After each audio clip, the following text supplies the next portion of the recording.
time is now.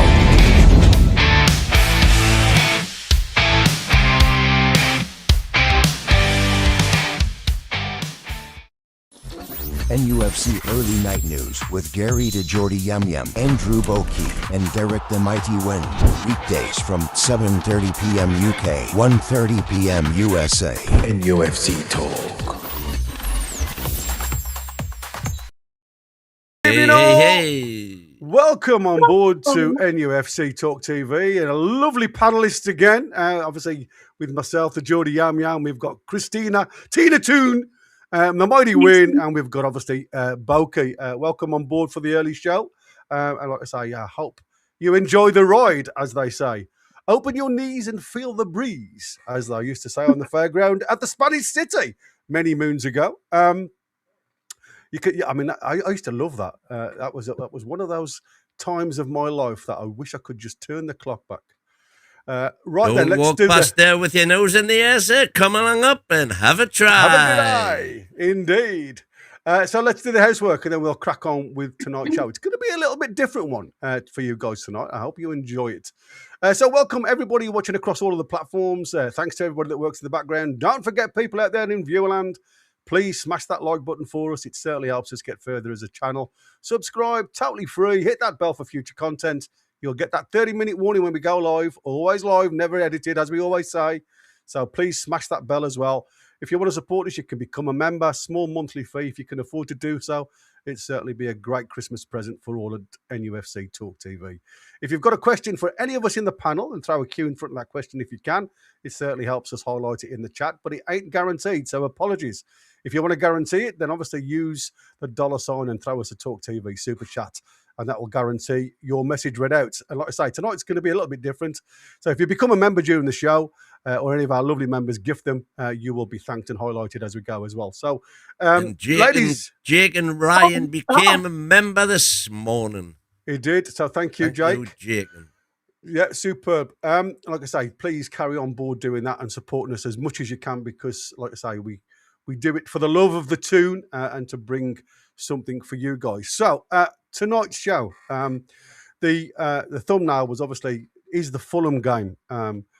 Our saviour of this season. I mean, I thought like Chris is going to do a lot of stuff on that. I mean, we will try and hit the Fulham game. The problem is for me now, having listened to the Eddie presser this morning, I have a feeling that we're going to see Anthony Gordon through the middle against Fulham. Fulham are losing a lot of players to AFCON, and they've got a lot of injuries. So to try and pick a team out for Fulham is really hard. I would imagine for them, this is going to be a cup final situation, so they'll put as strong a squad as they can. So what I wanted to concentrate on tonight is three areas, if you like, and what we've got our usual panelists, if you like. So Christina's going to come back with the positive, all the pros. We've got the Mighty Win, who's going to be more of the analytical approach, the tactical approach, because he loves his spreadsheets. And obviously, we've got Boki, Mr. Negative. He's going to be the one that throws the blanket over all of it and tells us that it's all going pear-shaped. So, again, what we've got to be thinking about with this, and again, what I don't want it to be, if you like, is it like a bit of a backstab? It's not going to be negative. We don't want to just completely be negative, but we've got to try and throw a little bit of a story behind it, because like I say, we've all got an opinion, and as much as we want to try and highlight this opinion, for me, are Newcastle underperforming or just no longer overachieving? And I think that is where I come from now, having looked at everything else. So, you know, that is the question. And I want to ask you guys, and again, think of, I'm going to go to you first, Christina, and I want you to tell me, where are Newcastle right now, genuinely? We're genuinely not any worse off, realistically, than we've been over the past few years. People will knock a few recent performances, but yeah, if you look at it realistically, in the first year of Eddie being here, we did massive overachieve. We were literally labelled as overachievers, and we're still in the Champions League. We're still in 2 cups. We're still not completely out of going into European positions. So disappointing last moment results aside, I think we're still in a pretty good position. Yeah. Boki, I'm going to come to you next, mate, because like I say, I'm going to try and give Win a little bit of time to think of where he's going to put his slant on got this. it. Yeah. So you tell me, Boki, in your manner of speaking, and again, I want it to be genuine, how you feel Newcastle are right now. You're mute. You're muted. See what negativity brings? I was going to say, that's a good start. To be honest. I think genuinely we are in the same position that we've been in the last few seasons. You're quite right. And it wasn't good enough then, and it's not good enough now. He's failed at the start of the season, and he hasn't learned from that. He's failed with his in-game management, and he hasn't learned from that. You know what? There's no improvement in any of these stats, which I'm sure Wynn's going to pick us up on that there is somewhere, but there isn't. That we're at the same position, and I'm just there's no enjoyment of the games. You're not enjoying having to go to the games. It's beginning to become a bit of a chore, because we have this. You don't know what type of team you're going to see, but 9 times out of 10, you know it's not going to be great. You can tell the pattern of a game from the start now. You can tell that we're going to go in probably good for the first 20 minutes, then we'll drop off, we'll drop back. If we've got a goal, we'll definitely drop back. We'll drop back and be defensive, and then the inevitable happens. We'll concede a goal.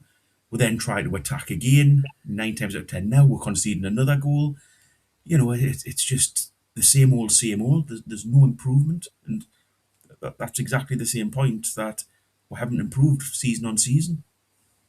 Okay, so in your mindset, then you're still saying that we have gone backwards rather than maintaining that progression. I think we've went sideways, Gary. To be honest, okay. I don't think necessarily we've gone backwards as such, but I think we've gone sideways. If anything, yes, we have gone backwards. But does anybody see any improvement there? Does anybody see? You guys keep saying that it's exactly the same as the last season, exactly the same as the season before. He cannot get the team up for the start of a season. Go on then, Win. Sorry. Go on, Christina. Right.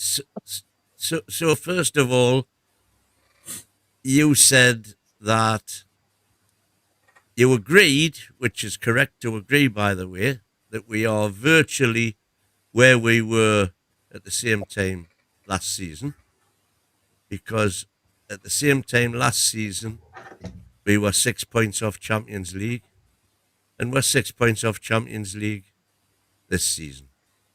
So we're the same. Now you're saying that that's not good enough. You're saying that we should be better. But this season we are also performing in the Champions League already. So with those extra games, we are doing just as good. So we're doing just as good, and we're still in the Champions League. Well, and last season, where we are now, resulted in first trophy for 70 years and Champions League qualification. And you're saying that that's not good enough. How much did we spend in the summer, Win? So we spend it. So we're better because we're still in the Champions League. You're the facts man tonight. How much did we spend in the summer? Net 148 No, million. not net. How much did we spend? 148 million. No, how much did we spend? 148 million. But no, that's not the question I'm asking. I'm not saying what was the net spend. The new players that come into this club, what did they cost? One? The new players that came in cost us 248 million. Perfect. And so should we not, of which we got 130 back. That wasn't my question. But in which case, but you're ignoring the fact that we lost arguably one of the best strikers, supposedly one of the best strikers in Europe, which is why he went for 120 odd million. and you're just blithely ignoring that as though that doesn't exist. And you're ignoring the fact Allied to which, you're ignoring what that whole saga, the effect that had on the transfer window. For example, I would argue that if we still had Isak and had only spent on keeping Isak, had only spent 150 million, not 250 million, because we wouldn't have needed to buy two proper strikers. We would only have had to buy one, and we would probably have got that one. And we would have had a different winger to the winger we've got now. So it completely skewed. For me, that is a perfectly... We didn't have a CEO. We didn't have a director of football. So that completely skewed the start to the season. So to be still where we are now, despite not playing well, and by the way, we didn't play well last season either when we'd reached this stage, for a different variety of reasons, namely that we'd had to sell players to comply with FFP, which allowed us to be in the position we're in now, when we could spend money and still have money to spend. So by that very metric, we are definitely not going backwards, and if we are treading water, then that's pretty damn good as far as I'm concerned. So when if we're not going backwards, were we not 2 points better off at this point last season of the games that were played? We were 6 points off Champions League, the same as we are now. Were we not 2 points better off points-wise, so actual points Newcastle United had with the amount of games that we played last season to the amount of games that Newcastle played this season? Were we not 2 points better off? Yes. Yes. So we've had a worse start to the season than last season. But the league is different this season. Well, it is, but we haven't played as many big teams. We've played no top six teams away from home. We're not doing well. We're not playing well. Eddie Howe has not improved since last season. There's been absolutely no improvements. So your points mute. We're not moving forwards. We're not staying, as I say, sideways. I can see your argument if you say that, but we're going backwards really. We're 2 points worse off than we were the season before. We've spent £250 million, as you've said. Yes, we've recouped a little bit of money back from Isak, which is great. A little bit of money. But we've went backwards. And on top of that, we didn't get either striker. Well, we've only just got one of the strikers back. So that was 55 million of the 250 million. Ramsey was injured for the first, 4 games. There's another 45 million. There's 100 million that was unavailable. Elanga has been a bitter disappointment up to now. Bitter disappointment. Chow has been money well spent. And Ramsdale, I think, is going to prove that was a good decision as well, eventually. Can I just throw a little bit of a curveball at what you've just said there about Isak?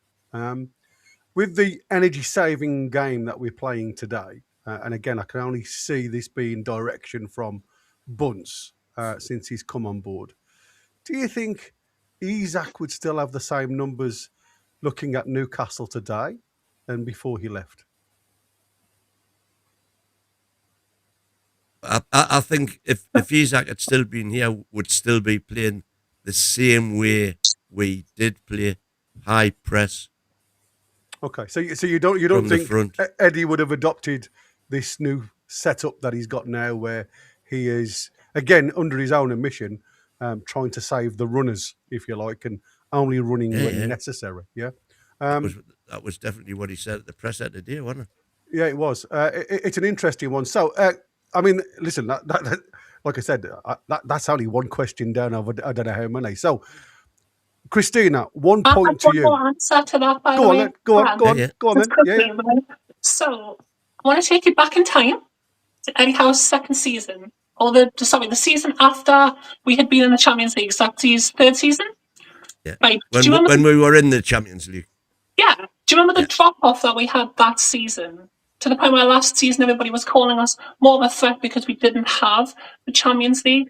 We dropped off quite badly. So that £250 million that we've invested has allowed us to stay stable while adding that extra chapter of the Champions League. That's a good point. Yeah, good point, actually. Right then, so while you're still on, Christina, let me throw this one to you. Does progress still outweigh regression? Oh, in 100%. your mindset? Yeah.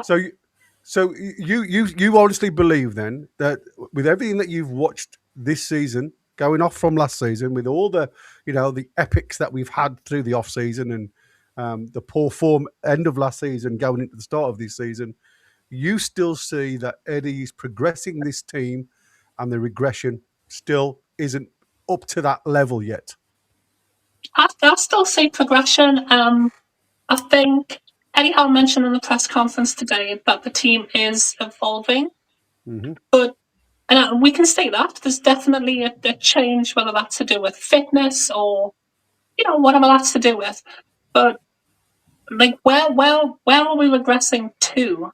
Okay, because you've got to remember where we came from before we had the takeover, before we had Eddie Howe. Like, we are nowhere near as bad as we were pre-Eddie Howe. Like Steve Bruce times. So we've definitely not regressed to there. And there was actually something I wanted to correct one of my answers yesterday when Balky asked me a question of the last game that I enjoyed, and I said the Everton game. I want to change that. The Tottenham game. We actually played really, really well. We dominated that game, as we have done in spells when we are attacking, when we are playing. It does come together. And yeah, this sitting back thing that we're doing is leading to a couple of individual mistakes, but is individual mistakes as bad as having to claw our way through matches? Yeah, interesting one. Balky, I'm going to come to you with this next point then, mate, because for me, from what you were saying before, the results and performances have plateaued.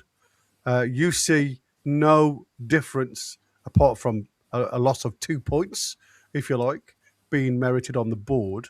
So can you give me what your anticipation were from what you saw at the start of this season, going into it with all the new bodies coming in? Where did you, in your own eyes, project us to be? From what the way the season went, I mean, the end of the season, as was said by somebody not far from us, Eddie had, sorted the club out, so he had control of transfers and he could get his players in. So all these players, yes, we struggled to get the top targets that we had, but every player that was brought in, Eddie had a big hand in there are his choice of players. Now, you look at the game, you look at the Sunderland game, we had a winger that we paid 55 million for that doesn't look like he can kick a ball. We had a midfielder that we paid 45 million for that just is, seems just pointless. He's not getting a game. He basically seems to be now sixth choice midfielder, which is absolutely ridiculous. We had a striker that, fair enough, hasn't been fit, but didn't look like he was going to pull up trees when he came on. And we had Valdemara, who started off well and hasn't gone anywhere. So when we're talking about progression and we're talking about the team moving forward, I just don't see where it's happening. And I don't see where Eddie Howe has done anything to make it happen. So do you believe then, from listening to what Eddie Howe said, and to me, Eddie Howe is very clever at dodging questions at the best of times. He's certainly middle of the road man for me, and people have called him the PE teacher because and it's probably a great title because he's never too high and never too low. He stays, very very gentlemanly like, if you like. He doesn't over egg the wins, and he certainly doesn't undermine the lads in a poor performance. For me, then it's more the fact that I do understand where he's coming from when it comes to players coming into a new squad. Some players do take a long time to get up to that speed, get up to that game mentality, if you like. But I'll go back to like the Voltemada thing. You know, we've got to remember that Voltemada wasn't first choice. So Eddie Howe obviously had the Isaac type of style of football in his mindset when he went out there to look at the Sescos and, you know, that type of player, the Ekatikes. He still wanted that, like I say, that front foot player, as Win alluded to before. And unfortunately, we landed on Voltemada. Not Voltemada's fault, by the way. You know, Eddie Howe had chosen this lad to come in, and Eddie has to make an adjustment to the how and the way he sets up. So there is going to be a performance plateau because of the new players coming in. So, you know, for me, it's a case of I don't mind there being a bit of a shortfall, but there has to be effort. And for me, and again, is this continuity of playing the players over and over and over again in the same formation? You know, have we got mental fatigue now setting in rather than the physical fatigue? Have we got that mental fatigue where they just can't get over that wall that they've hit?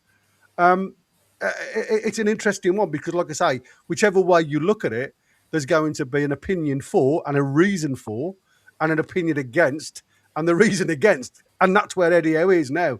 He's got to try and come up with an answer to literally fulfill what Christina's just mentioned there, and obviously fulfill what you've just mentioned there, which has been the downfall.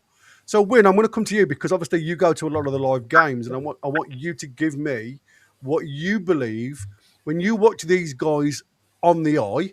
You know, you're watching them live there. You get the atmosphere, you get that buzz, and you often come back in the post-match talk and you say, like, there's certain individuals have had a good game and everybody else is scratching their head, and they question that because, again, we see it differently on TV. When you watch these guys, I mean, you did mention the weekend was a poor game, and I think we can all totally weigh that one up. But when you're there, can you see what Eddie's trying to achieve with his side? With his side, you know, just watching the game with your naked eye. Not all the time, you can't. Right. But so the identity seems to have faltered, doesn't it? Oh, without a doubt. The intensity is no longer there. We regularly see first 10, 15 minutes, flat out kind of thing. You see the high press and everything. And then invariably it drops back, and you know that's understandable because you know that was always the case in a way. We always had periods where we would really press and then have 5 or 10 minutes where we'd sit back and then we would press again and then sit back a bit and then press again. That was the pattern of play then for the first couple of seasons that was that was so successful. That pressing has undoubtedly diminished, if not disappeared. So and yeah, that's apparent. You know, you just gotta you look at the pitch and you see where the players are and how close they are to the markers and where they are on the pitch. And yes, of course, you're seeing the whole pitch when you're there, as opposed to what just the bit that the camera's focusing on. And undoubtedly, the press, to a large degree, has disappeared. But it is surprisingly successful when it's actually being applied. Now, I'm firmly of the opinion that you are, that I believe you are of, which is that Bunce is doing his job, if you like, in that he is protecting the players and reducing injuries by reducing the workload, and that seems to be a message which has been passed on. This is something you need to do. So as a result of that, he's tweaking the system to try and accommodate that, But what we're actually discovering, believe it or not, as far as I can see, is that the players are simply, and this is all the players, because when you look at the possession lost stats for every player, it's up in the hundreds. Every game, it's up in the hundreds. And this is, and you're watching the game, and it's simple 5-10 yard balls that are going astray. So Who's that down to though? If it's one player doing that, you can understand.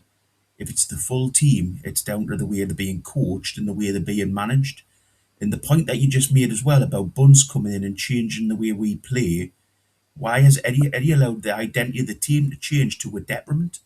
So he's allowed it to change, and now we're not winning the games that we were. We're not playing the way we were when it was rip roaring football.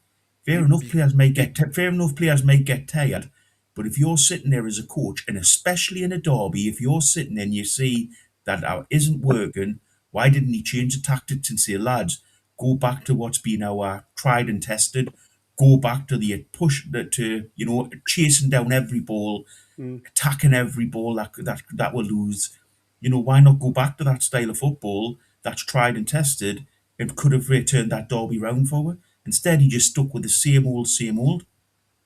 Yeah, but by that point, he's trained up till this point in the season to try to find an answer to a problem that we discovered last time that we were in Champions League, where we did lose a lot of players and we did end up with a lot of injuries. This is clear, in my view, what they're trying to fix with this style of football.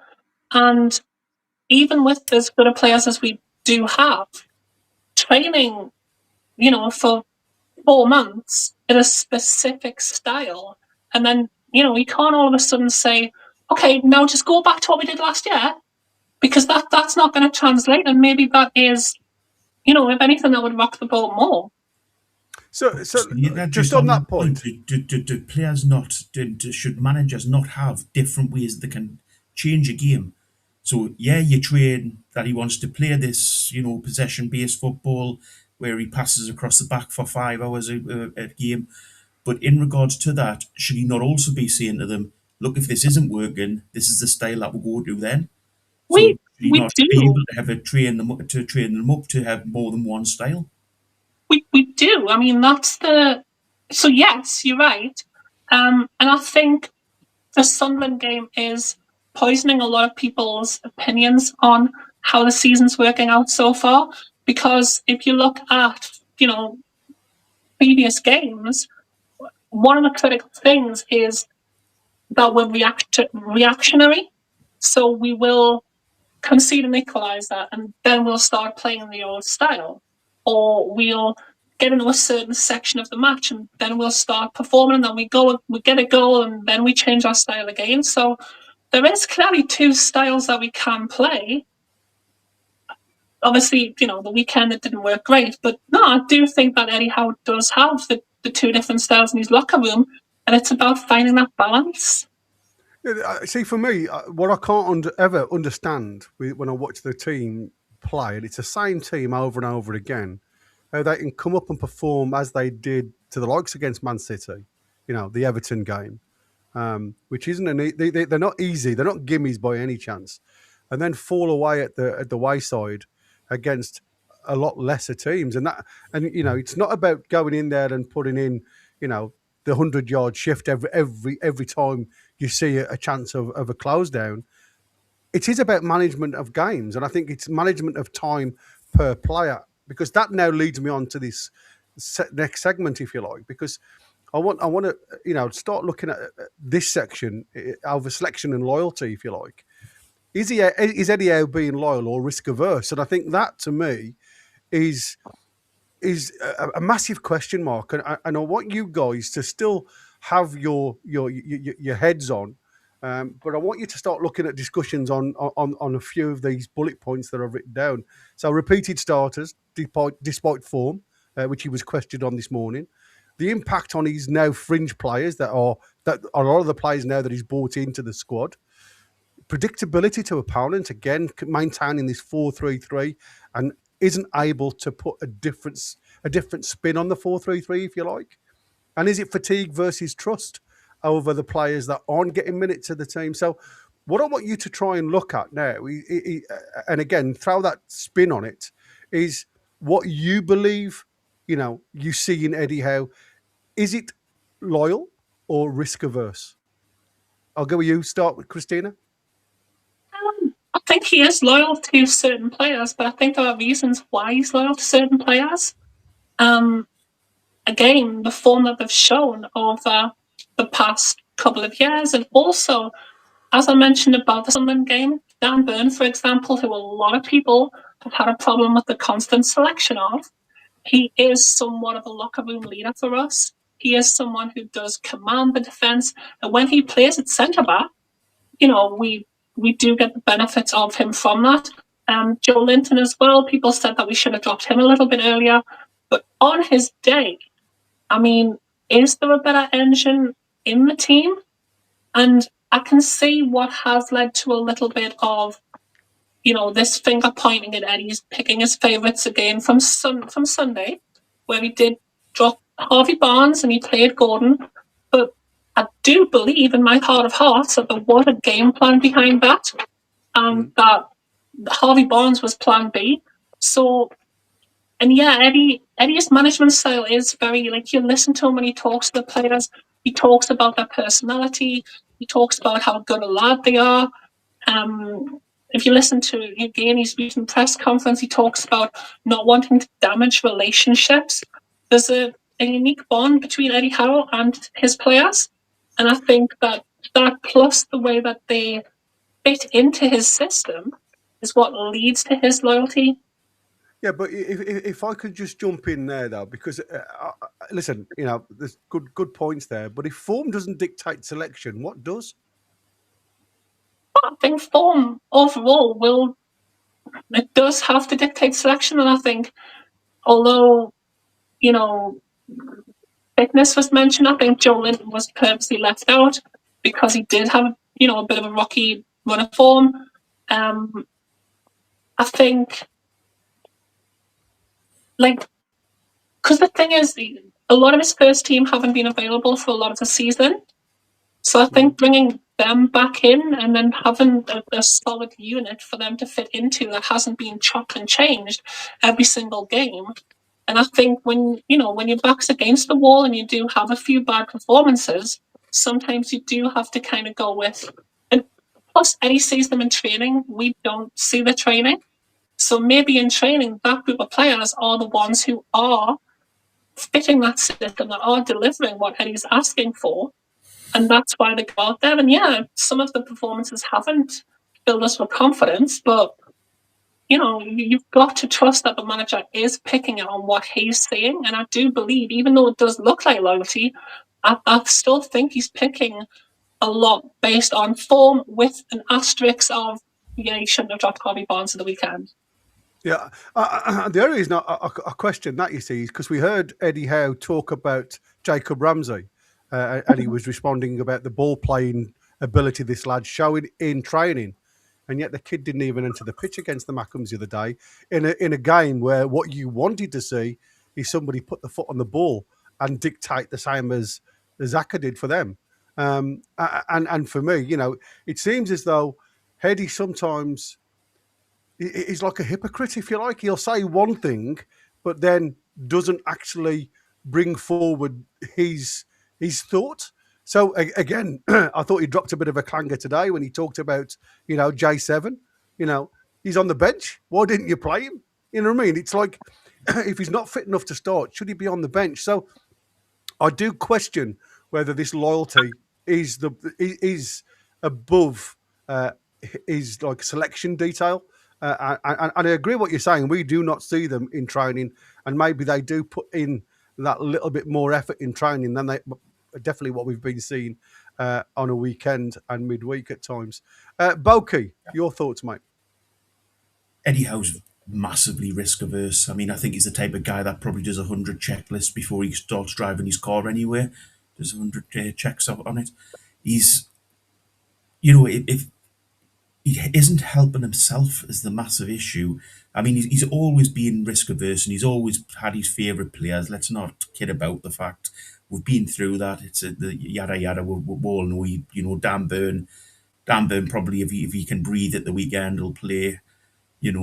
Gordon's a shoe in if he wants to. Linton is a shoe in if he wants him. He's got his favourites, but what's becoming more apparent is as well. He's lying to win press conferences when he's on about players on the bench and he's going, they're not fit, they're not fit enough to play from the start, they're not fit enough to do this, they're not fit enough to do that. In which case, don't have them on the bench. If a player's not fit to put in a performance, don't have them on the bench and put somebody who is. And yes, it might be a youngster, it might be somebody that you've never tried before, but if they're fit, it's better having a fit player on the bench than somebody who isn't fit. No, I mean, I could agree to. Go on, Christina. Do you think that sometimes he lies to us in press conferences? Because when he talks to the team, he talks to the team. When he talks to the press, he talks to the press. You've seen what's happened recently with the Chelsea manager, Maresca, I think his name is. You've seen with the countless coaches who have came out and said something about their team. Look at what was the Forest manager called? Nuno. When he came out and said something against his chairman, like, you've got to watch what you're saying in public. And I think he does draw a divide between what he says to the players and what he says to the press. And I don't think he counts talking to the press as necessarily talking to the fans. But one more thing about Eddie Howe's checklist. Fair enough, in a car you don't need to do that. But if you were flying a plane, you probably want to do those checks. Aviation talk now, eh? Maybe we need to do.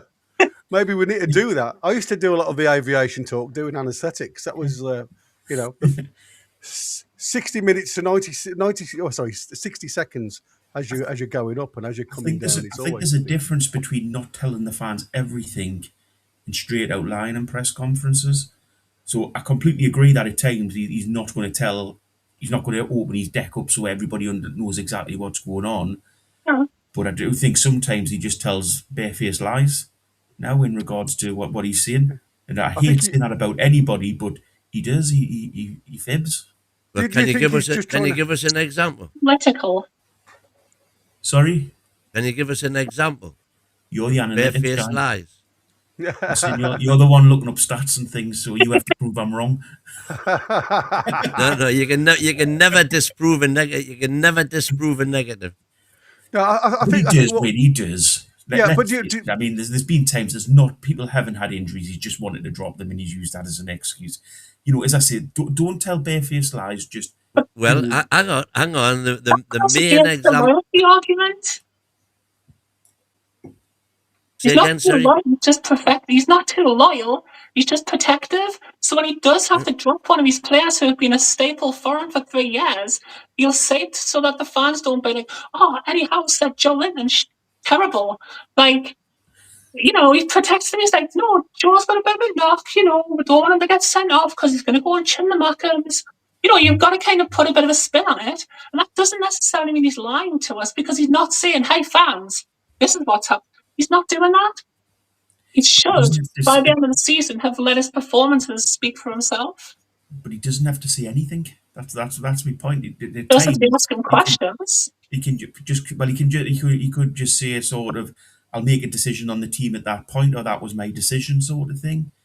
He doesn't have to use the injuries as an excuse. Maybe the injuries aren't an excuse, though. Maybe they are. Everybody said the Nick Pope injury was fake.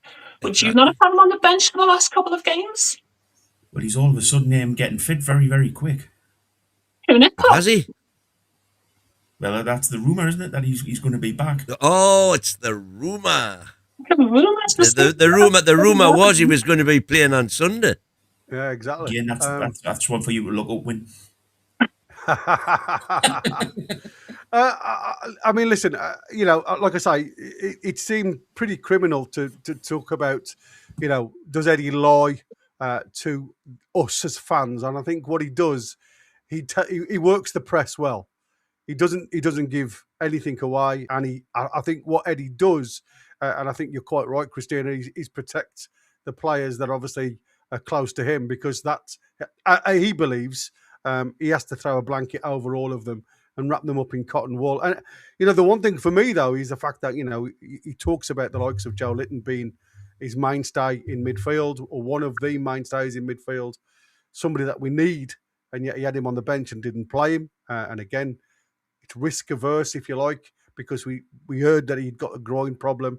Then obviously he talks about then Jacob Murphy, because Elanga was having such a problem on that right hand side, but apparently Jacob Murphy's got a thigh issue, so he's managing his minutes. So for me, are we not just creating more of a risk? I mean, he mentioned that we are.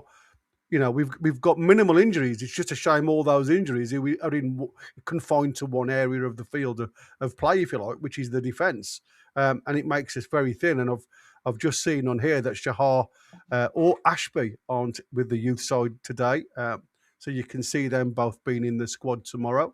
I'd like to so it'll be interesting.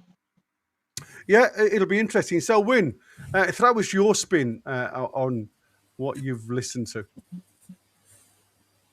I'm very much of the opinion that right now Eddie isn't doing himself, as Borky said, he's not doing himself any favours.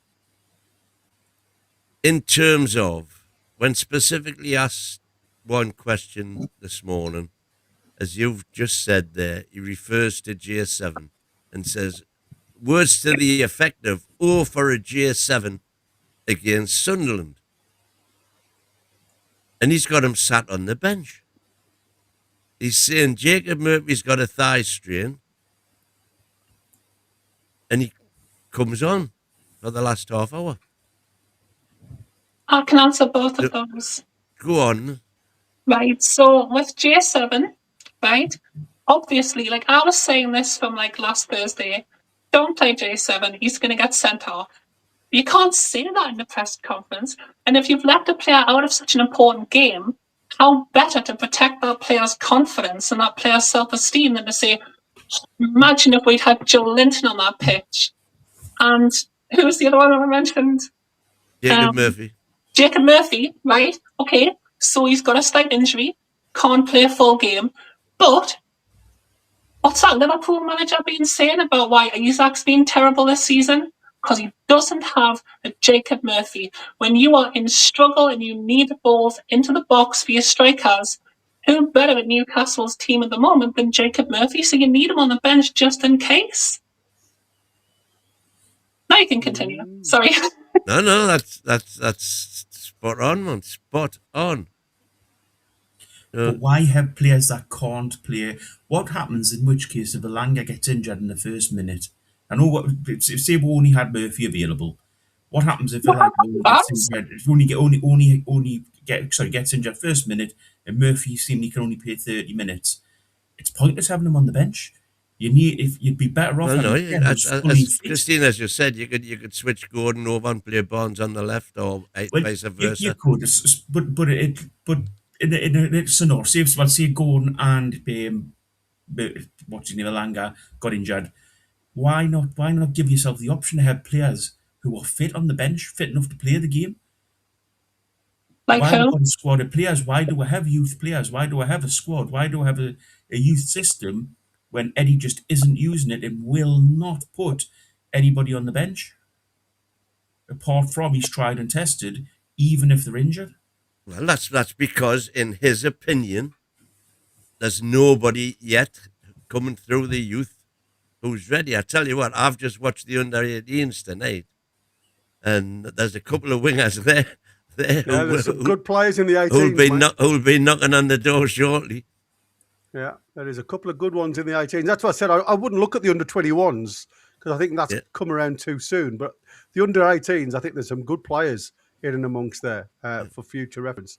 But I suppose you have to question why when he's looking, and again, it'll be interesting to see what he throws out tomorrow night when you talk about two young lads. Again, he mentioned the stress on Tino and Hall coming back from injury, long-term injuries, and he'll have to have a word with them, and he'll have to have a word with the medical team.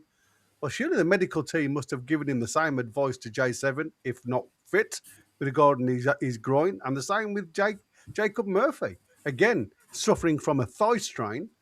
Should he have actually been on the bench at all?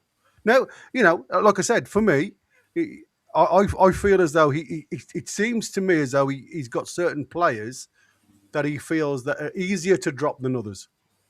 And people say, well, do you drop J7? Because at the end of the day, J7 didn't want to come off the field of play when he came off, and you could see that he was upset.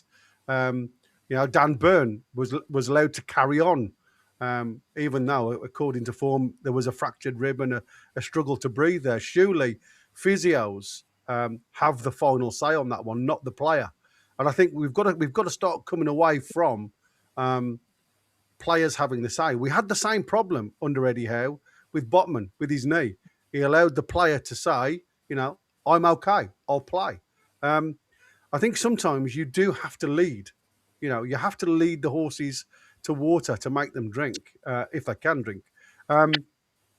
So just out of interest, I'm just having a quick look at they're in the 91st minute now at Halifax. This is the under-21s, and it's still 0-0.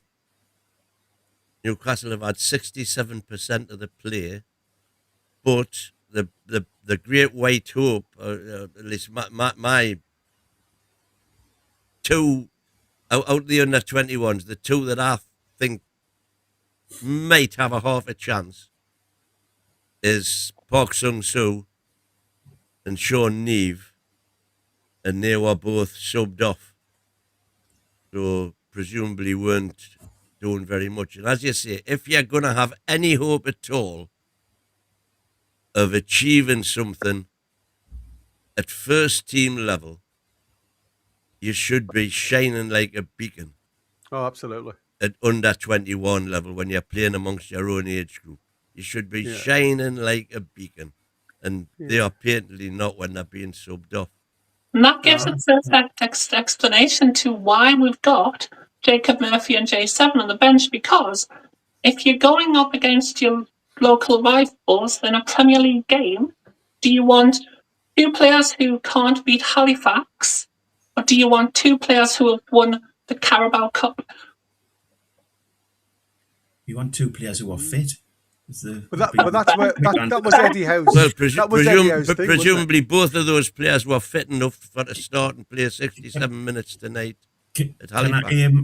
Wynne, can I ask you a quick question as you're doing the stats tonight?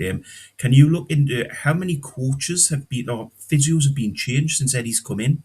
So what changes has he made to the actual coaching setup since he came in?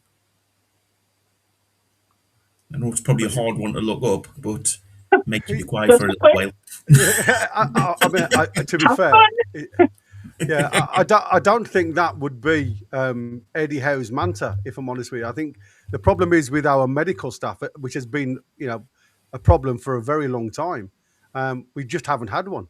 That's been the biggest thing. And I think anybody who's going to come in now, and like I say, people will see it negatively at this present moment in time because the way Newcastle are changing their identity. Bunsey will always be seen as a negative towards Newcastle at the moment. It'll be more of a dictatorship rather than, an open plan conversation, if you like. But I still don't understand how you can. And again, I'm going to point a half a finger because, again, I don't want this to become, an Eddie out session or anything like that. But I can't understand when Eddie Howe says he wants all the players to be match ready and fit. And we talk about the Bruno saga where Bruno played literally 85% fit because he was still recovering from the illness. Felt like he was carrying that bags on his back. You still get players on the bench. If players on the bench and he's saying, he's got a thigh issue. Is he fit? Is he 100% fit? Because out of your mouth, them were the words that you said. All of my players need to be 100% fit and be able to run and work for me. Them were Eddie's words. So I do find, like I say, it's more of a contradiction than a lie when Eddie talks, because I think, again, it's about covering them with cotton wool and blankets. And I just sometimes think, it, like I say, it comes, shark concussion, which cost us a goal. Remember that one? Connor's just thrown me yeah. So like I say, there's been a number of question marks against the lads that going onto the fields of play and questioning the physicality and the fitness of the player to continue in the game. And like I say, as bigger as we know Dan Burn is, and he will run through a wall for Newcastle, sometimes that risk, if he hadn't have gone down when he did, we were under the cosh a little bit then. That could have cost us another goal, at that point. So I think sometimes Eddie Howe has to put those big boy pants on and make the call, rather than just reliant on, giving the player gives a thumb up and saying, well, you're okay. These guys, these medics now have the mic. They're all mic'd up. They've all got the earpieces in. They can convey that information back to the bench as soon as possible. We all said, and I'm not being funny. All three of the lads said, watching the match, I bet he's broke a rib. The way he's breathing. Once we saw the replay. Yeah. And it was a hell of a clattering, I was actually for suspension, by the way. Well, like I say, I don't. Because I honestly don't think there was any intent there. It was clumsy and it was late, but I don't think there was any intent. But you answer your question, Bogey. Hold on. Waz has got one in here. Is it not found in tonight? I wanted to vent out. Well, it will be after 9:30. It will be after 9:30, Wazza. Yeah, because Chris has got the button, the big red button, and the big red phone. So that was what the phone was before. I had to change because he was we had the phone number open. He was getting bombarded.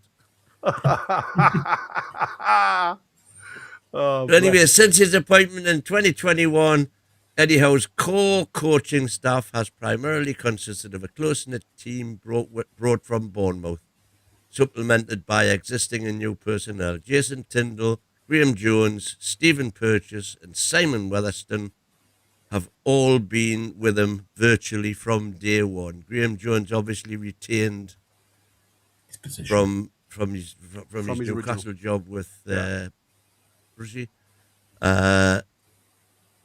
Since then, he's added Dan Hodges, head of sports science and performance manager, Ben Dawson, first team development coach, Adam Bartlett and Shwan Jalal, goalkeeping coaches, and Martin Mark, set piece coach, whose work to date, shall we say, is not as spectacular as we were hoping it would be. So as we've had all these problems with injuries and things like that, obviously he's got the sports science guy in, but in regards to that, but that's without mentioning Stephen Purchase, by the way, who isn't actually Stephen Purchase. Steve Bunce. Steve Bunce, who is a board appointment as performance director. But with this, would you not be, if you were Eddie Howe, then looking at the fact that no, the day when Bunsen burned out? Would you not be looking to see the fact that we had so many injuries and things like that you either have to change the coaches who are looking after them, or why has there not been any change in that setup for so long? It's went stale. He's trying to change the way that we play to avoid the injuries and the fitness worries, from what I can see. And the reason he hasn't changed the coaching staff is purely and simply that it's been very successful. But it hasn't. You've said yourself at the start. But it has. You said yourself at the start of this show that Eddie Howe has had a poor start of the season for the last 3-4 seasons. How can you now sit there and say, "Oh, but it's been brilliant. It's all been great"? I don't deny there's been good bits, but what I'm saying is there's no consistency there. Because the season There's goes into absolute consistency. January. That's the Right? problem. Sorry, go on, Christina. I was saying, why would you stick with our coaching staff? Yes, we've had 3 bad starts to seasons, but we have in 2 of those seasons qualified for Champions League, coming from where we were a few years ago, let's not forget. And what was it that happened last year? It was, what was it? We won the Carabao Cup. Well, and the year before, by the way, we had the highest points total ever not to qualify for Europe because Man U beat Man City in the cup final. So can I ask you three, right? We've seen Eddie Howe for a few years now. What is the main problem with Eddie Howe and the constant static system rigidity, in-game management, reaction speed from the bench, one plan versus multi-plan teams? I want you to start looking at it from an open point of view, if you like. Is Howe coaching the squad he has or the squad he wants? And I think if you look at it from the point of view we were talking previously, where we had, and I hate saying it, the deadwood. A lot of them have moved now, and the players that he's kept on board are the players that he believes are the stable, if you like, boards to get him projecting forward. I'm not saying they're going to stay. I still think there's a couple that need to be moved on. But I want you to start looking at it from that point. Why, in your mindset, and you can talk as a group if you like, it's not individual, talk as a group, why do you think he's fixated on this 4-3-3? Any of you? Start the conversation. Because he's run out of ideas. Has he got another idea, though? He hasn't got another idea. That he's got this formation stuck in his head, and he will not deviate. He's very, very much... I don't necessarily disagree with that. It's very much the same old type of manager. If something's not working, his answer still is don't fix it. He just keeps going with it. I would disagree with that. Okay. First of all, I think it's the team that he's got, because of the deadwood that we've had to let go. He didn't want to get rid of Minty. He didn't want to get rid of Anderson. But as for the 4-3-3, we're saying that he doesn't change his formation, but he has. We've played with 3 at the back. We've played with 2 wing backs. We've played a different formation. And I know that we're saying that he's never going to play with 2 up front. He hasn't had really the chance to do that yet. We haven't had a fully fit Wissa to see what he does with Walter Mata. I mean, is Walter Mata really going to become a bench player? No. Has Wissa been bought to wear the number 9 while sitting on the bench? No. So there might be a plan that we just have not seen yet. And as we've seen over the past few years, if you give it time, things happen in our seasons. But Christina, we had Wilson and we had Isaac, and he never played them as a front 2. He's never deviated. I already pulled the stats up for that one, Boogie. He's never deviated from playing this 4-3-3, apart from when he wants to go mega defensive and put another defender in, so go to 3 at the back. But he's never ever went with 2 up front. Already did those. That's Did he stop us and never play up front together? Is that factual, then? Yeah, they were only ever fit at the same time. I'll have them somewhere in my notes from past shows. I think it was. He's no stat, is he? Yeah, it was minimal numbers. I'm nearly sure off the top of my head, out of his whole period here, they were only ever both available for 16 games.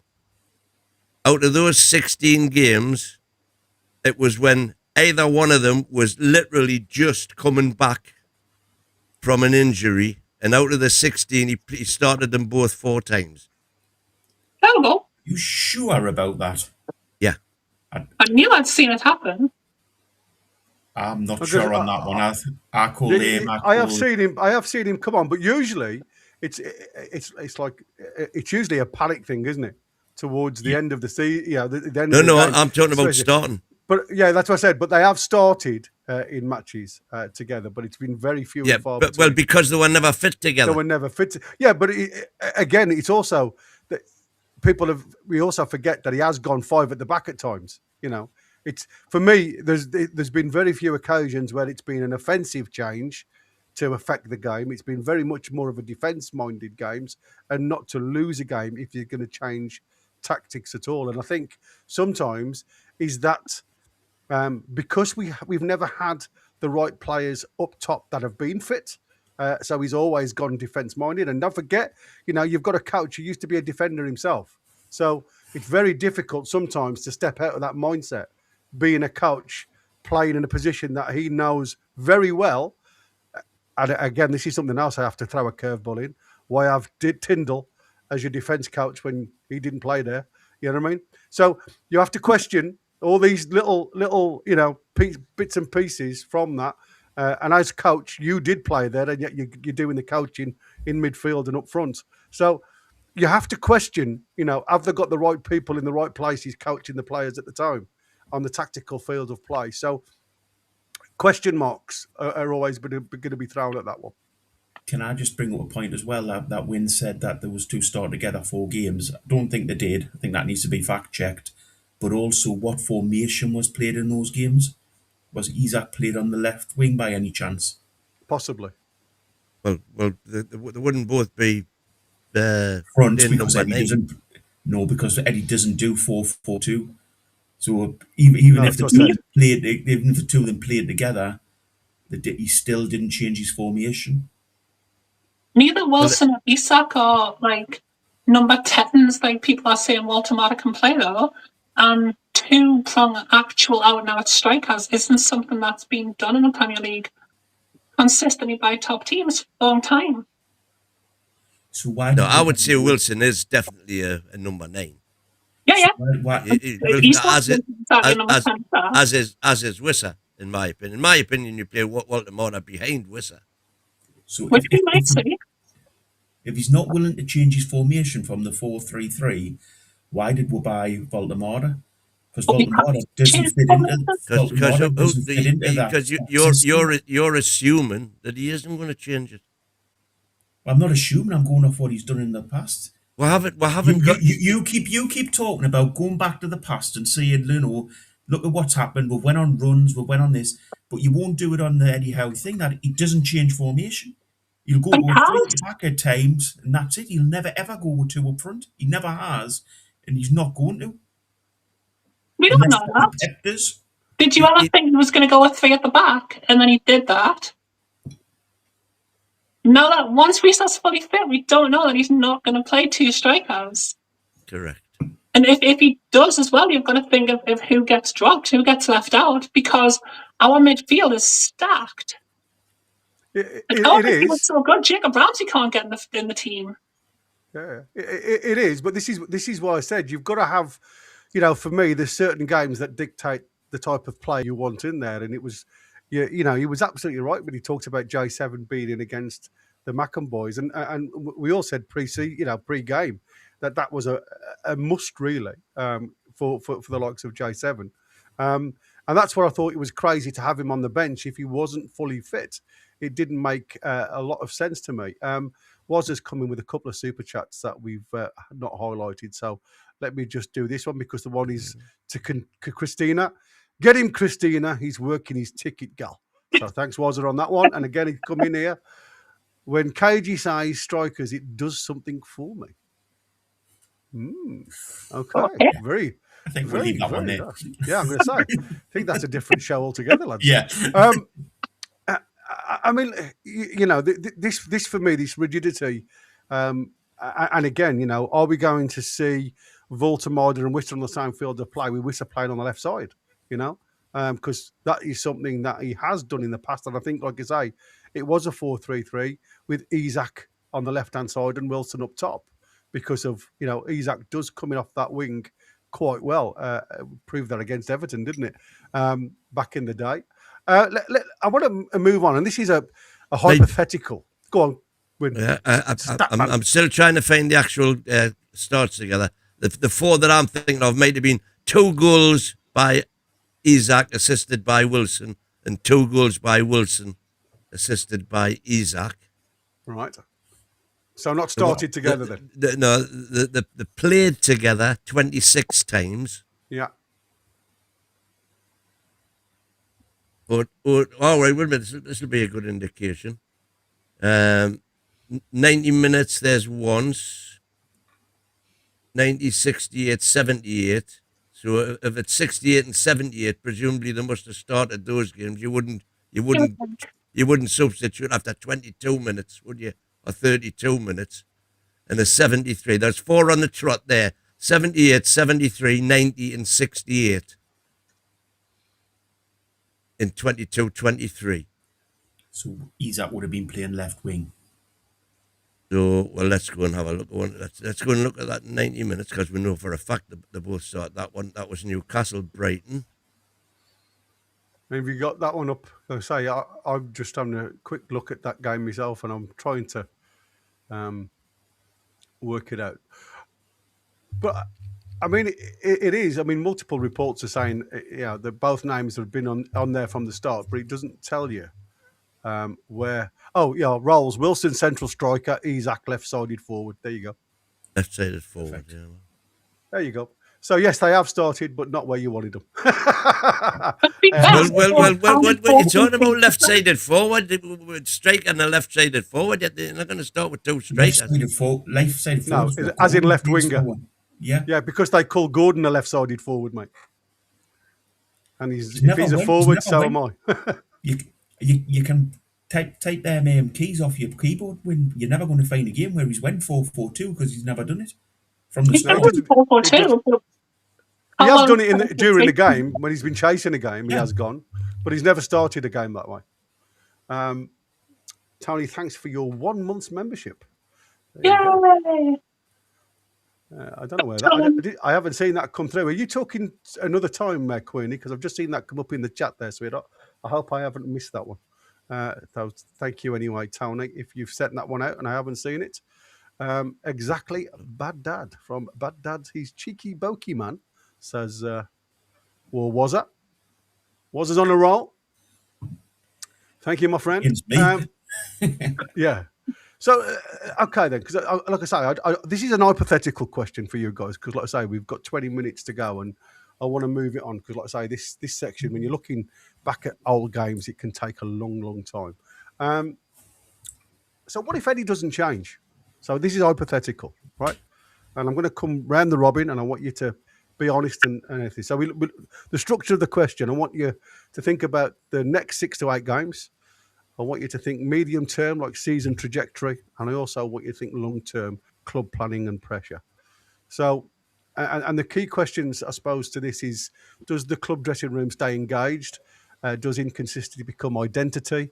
And does executive scrutiny increase quietly? So, start looking at it from, again, it's an hypothetical question. None of us have got a crystal ball. So I want a positive spin, a negative spin, and an analytical spin from you, Win. All right, Christina. Mm-hmm. Why it doesn't change over the next 6 games? Sorry, I was just in the stream and I realised I hadn't done that. Sorry. That's all right. I mean, it depends on if what doesn't change, because I mean, if results and performances don't change, then on a board level things might heat up a bit. But I mean, if Eddie doesn't change the formation, then no. I mean, that 4-3-3 has served us fine since Eddie came in. So just because he's not changing, it doesn't necessarily. I mean, we didn't change last season, and results changed massively. If results don't change over the next 6 games, you could say that the locker room could be expected to lose a bit of faith in him, or the board could be. But that locker room, the loyalty that he's shown to them, they should, in theory, show the same level of loyalty back to him. It's not all. If the team's performances don't change over the next 6 games, that's not all going to be on Eddie Howe. There are 11 men that walk on that pitch at the start of the game. There are another 7 sat on the bench next to Eddie Howe. Like, you can't always point the finger at somebody else. So, depending on what you mean by what doesn't change over the next few, because I don't think you necessarily need to change the formation.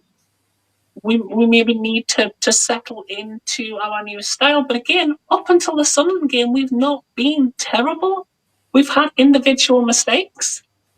You know, it's there's been performances that we can pick off here and there, but no, I don't think we are in the crisis that people think where it's like, oh, in 6 games' time, should we be sacking Eddie? No, definitely not. Like, I think the only thing that needs to change is our consistency and tightening up on individual mistakes. Okay, that's an interesting one. And the question was, if I'm not mistaken, what if he doesn't change? Yeah. And as I keep on saying, if he doesn't change, what will decide his fate is results. Pure and simple. You know, so he may not need to change. The results might come. Okay, so You know, you've got the Einstein theory saying that to do the same thing over and over again, same experiment over and over again, and expect different results is lunacy, madness. Yeah. So, but haven't we seen that? History will tell you that basically doing the same thing time and time again has worked. Go on. Crystal ball. Eddie won't change. Eddie will go with the same old. He'll pick his favourite players. He'll go with the same formation. Nothing will change under Eddie. So is GS7 not one of his favourite players? But he's proved this over the last few years, because you know he's never. But he did drop GS7. Yeah, exactly. And what's happened over the last few years? We've not. Well, what's happened this season? We've had the same as happened over the same as has happened over the last few years. We've had rubbish starts to the season. Yeah, that has been consistent. Totally consistent. I completely agree with you, Win. And fantastic finishes. We haven't had fantastic finishes. Last season was not a fantastic season. Well, winning a cup and getting in the Champions League was not a fantastic season.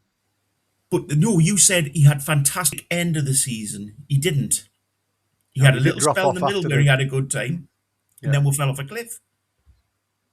We fell off a cliff that much that we won the Carabao Cup and finished in the Champions League. Whoa. No. That was the end of February, though, Win. That was the end of February. From that onwards, we fell off a cliff.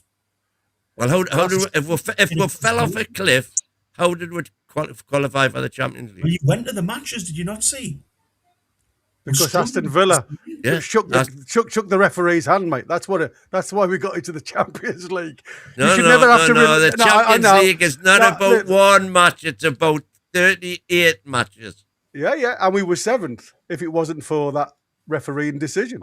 So we wouldn't have been in the Champions League after. Yeah, but if we'd got a different decision, we would have gotten a 3 points somewhere else, etc. It's about 38 games. 38 games when we weren't great for 38 games. We weren't great. But we weren't great. Absolutely, we weren't great. You're not going to be great every game, but we were great enough to win our first trophy in 70 years and qualify for the Champions League. The cup win has kept him in a job this season. If we hadn't won the cup last season, nobody would want him to stay. The reason that we have is because there's sentimentality there now with the guy, because he's finally got with that trophy. And I completely agree with that, and I think he's been fantastic. No. But he's not just because supposing we'd been beaten. He's not good enough to get to the next level. Well, that's what you believe, and you could be right, and you could be right, but that time for me has not arrived yet. Same. Just go on. I mean, for me, I'd never look at the 38 games. I think you're right, Win. 38 games does give you a place in that league. But you should never be at a point where you're reliant on another decision to go for you to move up one place. I think that is what, for me, that is exactly where Boak is coming from. There's been very little. You have a spell from the 11th of December where we went on that massive run, 9 games unbeaten. got us really going. Playing which And then formation? and then that's what I'm saying. But Who was the again, manager? yeah, you're absolutely right, and that's what I said. This is all that stuff that's historical at the moment, and we said this could be one of those transformative times because he's got a different team now. He's changing to more of a possessive-based team. He's not the go forward and press guy anymore. So there has to be an element. But for me, you can't do that and stick to the same formation. If you're going to do that, then you have to change it up a bit because at the minute there is no outball in a 4-3-3 playing a defensive mode and playing a possession-based team. You have to have an outball. And if you look at all of the possession-based teams in the Premier League and in Europe, they play a 4-2-3-1 or something like that, where you've always got an outball going forward to break those lines. So I think you have to look at it from both sides. You can't just stick with the same thing if you're going to change the foundation of play. And I think that to me is probably a tactical error on Eddie's point. And I think, Voltemada coming in, Eddie Howe has to change his plans a little bit because of the way Voltemada plays. But I think he also has to look at bringing another body into that midfield in a more forward position. Because at the minute, we're too static. The three of them all want to do the same job. They all want the ball. They all don't want to move forward together. There seems to be only Bruno out of the three of them, J7 and Toon Army at the moment, that really want to progress that ball forward. And that, to me, the drop-off in Toon Army worries me. And I always think if you've got players like that are falling off a cliff at this present moment in time when it comes to his metrics, you've got to question it. Is it injury? Is it fitness? Is it mental fatigue? There's got to be a number of questions around it. I mean, this is one of the things, if I can, sorry, unless you wanted to move on. No, carry on. No, carry on, sweetheart. But this is, I mean, I'm not like, I like Eddie, but I'm not saying he needs to stick to the exact style he's playing. I've been saying for a while now that I would put Malik Chow into the centre defensive midfield position. Let, Toon Army and Bruno do that thing, play together, push up the field. And I think that small change would give us an extra dimension to be able to implement a different style of play to what we've been doing over the last few seasons. Because I think that's what we're missing is we've got three midfielders who are all kind of trying to do the same thing or trying to cover a role that none of them are really built for. Whereas if we had somebody who was providing the anchor, that would then give us a way to have players who are sitting back and, playing a bit of possession, but also give more freedom to the players further up the pitch even. Like, for example, your Brunos, your wingers, your Toon Army, or your J7 even. Like, I've been screaming out for that for a while. So, although I like the formation, I think there is definitely tweaks that can be made. Right, a couple of, I just want to bring these in before I forget them. Gillian, thank you, 2452 for the £2. Burnley away, 4th of May, 24. There was a 4-4-2, according to Gillian. And then was it again? Love you, Boki, from a distance as the sun. From a distance. La, la, la. And the other one, boogie seems red and white. and all his thoughts are blue. Gary, you can't bring youth reliance against Del Boy. There you go. Yeah. How much rubbish I got at work the day about the Winnie the Pooh comment last night from Chris. I just want to grab his cheeks. Like, and give him a cuddle. Oh, bless. Can I ask you, Christina? Then I'm going to go around because we're coming to the final 10 minutes of tonight's early show. So, your show for this little segment now. If you had one change, what convinced you Eddie is evolving? If you could change one thing, so think about braver rotation, earlier subs, tactical tweak for away games, clear performance consequences. So think about what Eddie could do. What would you like to see Eddie do? If he's I wish I'd stayed what I had just said now, because that would have fit quite well. Yeah, because that when you said that, I'm thinking, you know what, I could bring that in, and I've brought it in. There you go. Yeah, and I mean, I would like to see him tweak things in that midfield. I would like to see him try maybe Voltemada dropping off Wisa. I would 100% love to see some sort of central defensive midfielding system brought in, whether that's Malik Chow or Fabian Schär. I believe both of those players could facilitate that role. And one of the other things that you've just said, maybe he's making earlier substitutions, definitely not hooking off Alanga within the first 30 minutes. I know he played badly, but you can't do that to a lad. Like, that's not okay. But I would say, you know, there are certain times when we've had a bad first half where I think having a bit of confidence and just being like, okay, lads, this isn't working. We need to change it up in the second half and maybe make a couple of substitutions at that point. I'd like to see that. Interesting. Bokeh, what was do the you think question then? What is the one change that would convince you Eddie is evolving? If he actually just came out and says, I'm not good enough for this job and I resign. No. Do you want time to think about it, mate? No, that's my answer. I'm quite happy with it. Stop beating around the bush, lad. Say what you think. So is there an example that you can say to me now? And again, think about the examples that I've set, like about the rotations, earlier subs, tactical tweaks, things like that. Is there something that you could see if you were to see him change one thing that would make you believe in Eddie and the future? No. But in regards to this, what I would say is with Eddie Howe, my advice to him would be in his next job when he does leave, is to be more proactive, you know, sort of be willing to change things up, be willing to, you know, with the players, you know, rotate them, be willing to change your backroom staff. If he goes to another club with this backroom staff, they'll do exactly the same thing. They'll be brilliant for the first few seasons because the organisers and the, you know, they've got their set type of player they want in their head, and they'll go in and they'll sort a club out. But they're proven now they're not the they're not the team to get you to the next level. They're brilliant at what they did when they first came in, and winning with a cup was the pinnacle of it. But now there's not really much you can do to improve the team. That's the big problem. Couple of super chats. Dark Side of the Moon. I think this is addressed to me and Christina. Are you guys really happy where we are at? Yes, I am. As opposed to 8 years ago? Yeah. What do you think? Of course, it could be better.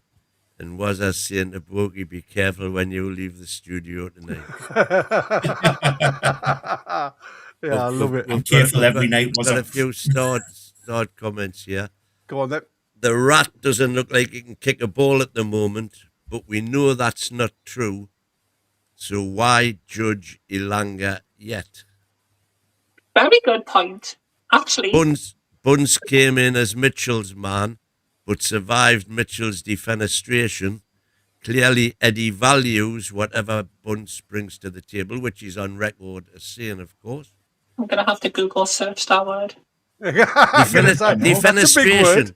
Defenestration. It was when they put a tax on glass windows. I'm going to say, yeah, it was glassware. So everybody who had glass windows went round smashing them all so that they didn't have to pay the taxes. That's why when you go around some old houses, you see them with the windows bricked up. It's because they got rid of them because you didn't have to pay the window tax. Didn't have to pay as much tax if you didn't have as many windows. It's like the room tax that they're trying to bring in now, isn't it? If you've got an empty bedroom, they're going to charge you for a closet now. Yeah, Davey Eddie saying, I thought I had Tourette's on Sunday. They've given the ball away again, time and time again. We were in excellent positions when Alanga, Gordon and Walt picked the ball up and then they just buggered it up. Jake and Ryan, our new member. Thank you, Jake. And not many people see the bigger picture. Might just be because I'm autistic, but look at the rise we made last season after Christmas. You are all jumping the gun. Yes. Jim Plunkett 7283. How out Josie in? Josie is the perfect fit for the next chapter of the Toon. Bobby hands him down the Toon Excalibur on the grassy knoll on top of Cullercoats Cliff. It is written in the stars. Very poetic. Eddie's no choir boy. He's seen off 2 bosses, Ashworth and Mitchell. He's a politician and a very good one at that, says Pont Mags. There we have it. Brilliant. Okay, so we've come into the last 5 minutes of tonight's show. And the one thing that I want Eddie to start doing. Go on, sorry, mate. Yeah, carry on. Oh, yeah, is earlier substitutions. I've been saying it for long enough now. It's regularly apparent after 20 minutes that whatever the plan is, whatever the personnel are, it ain't working. So start making those decisions much earlier in games. Can I do one chat that I completely agree with, lads, if that's okay? Yeah, go on. Best tactical tweak. Throw a bogey for Christine. What? Very harsh, very harsh. Very, very harsh indeed. Good substitution. Right then. Final verdicts then. This I don't want no interruptions on this. You've got, like I say, a minute or say 90 seconds each. And in that time, I want you to tell me if Eddie can turn it around and why. Christina. 100%. He's shown in the past, and look at where we were 8 years ago. Look what he's done to the team. There's been things that have not worked, and he's played with injuries and having to change tactics. But Eddie Howe's got that locker room on board still, in my opinion. He's built good relationships with the team. He understands the job. He's got the technical knowledge, and yeah, I think he will 100% turn it around. Bokeh. Can probably do it in a second. No. Why? He's gone now. Let's face it. He's been great for, as I've said throughout. I don't want to get into a situation where I'm just completely slagging Eddie Howe off. He's been great for us. Love the guy. You're doing a good job. I love the guy. He's won with a cup. He's got with 2 Champions League. Got with the Champions League twice. He's saved with that first season he came in, but he's reached his level, and now, it's time to move on. It's time to say ciao to Howe. Oh, I like the rhyme. Ciao to Howe. Win. How the picture. But anyway, yeah, I wish I could say 100% with as much conviction as Christine has just said it. I have every faith that he can. But as I say, results will dictate. It doesn't matter what we think. Results will dictate what happens. I think PIF have got an inordinate amount of time for him. I don't think they are anywhere near pulling the trigger yet. But I think if he loses the crowd, that'll be the deciding factor. And what will lose the crowd is poor results. Not so much poor performances. You can get away with poor performances as long as you're getting results. Interesting. But if the crowd turns, I think that would be enough for to turn PIF. Yeah. I'm gonna finish. And Wazza has just come in again. Oh yeah, go on, throw that one in before. Eddie Stormer and Mad Dog Thatcher. Your time is up. for a Maggie Thatcher back. Oh dear. I'm going to finish on 1 point, I suppose. And Newcastle don't need a revolution, but they do need evolution. The next few weeks won't define Eddie Howe's legacy, but they may define its direction. So, for me, there has to be a change now, whether that's tactically to suit the player that he's brought in, or whether it's just a little bit of luck.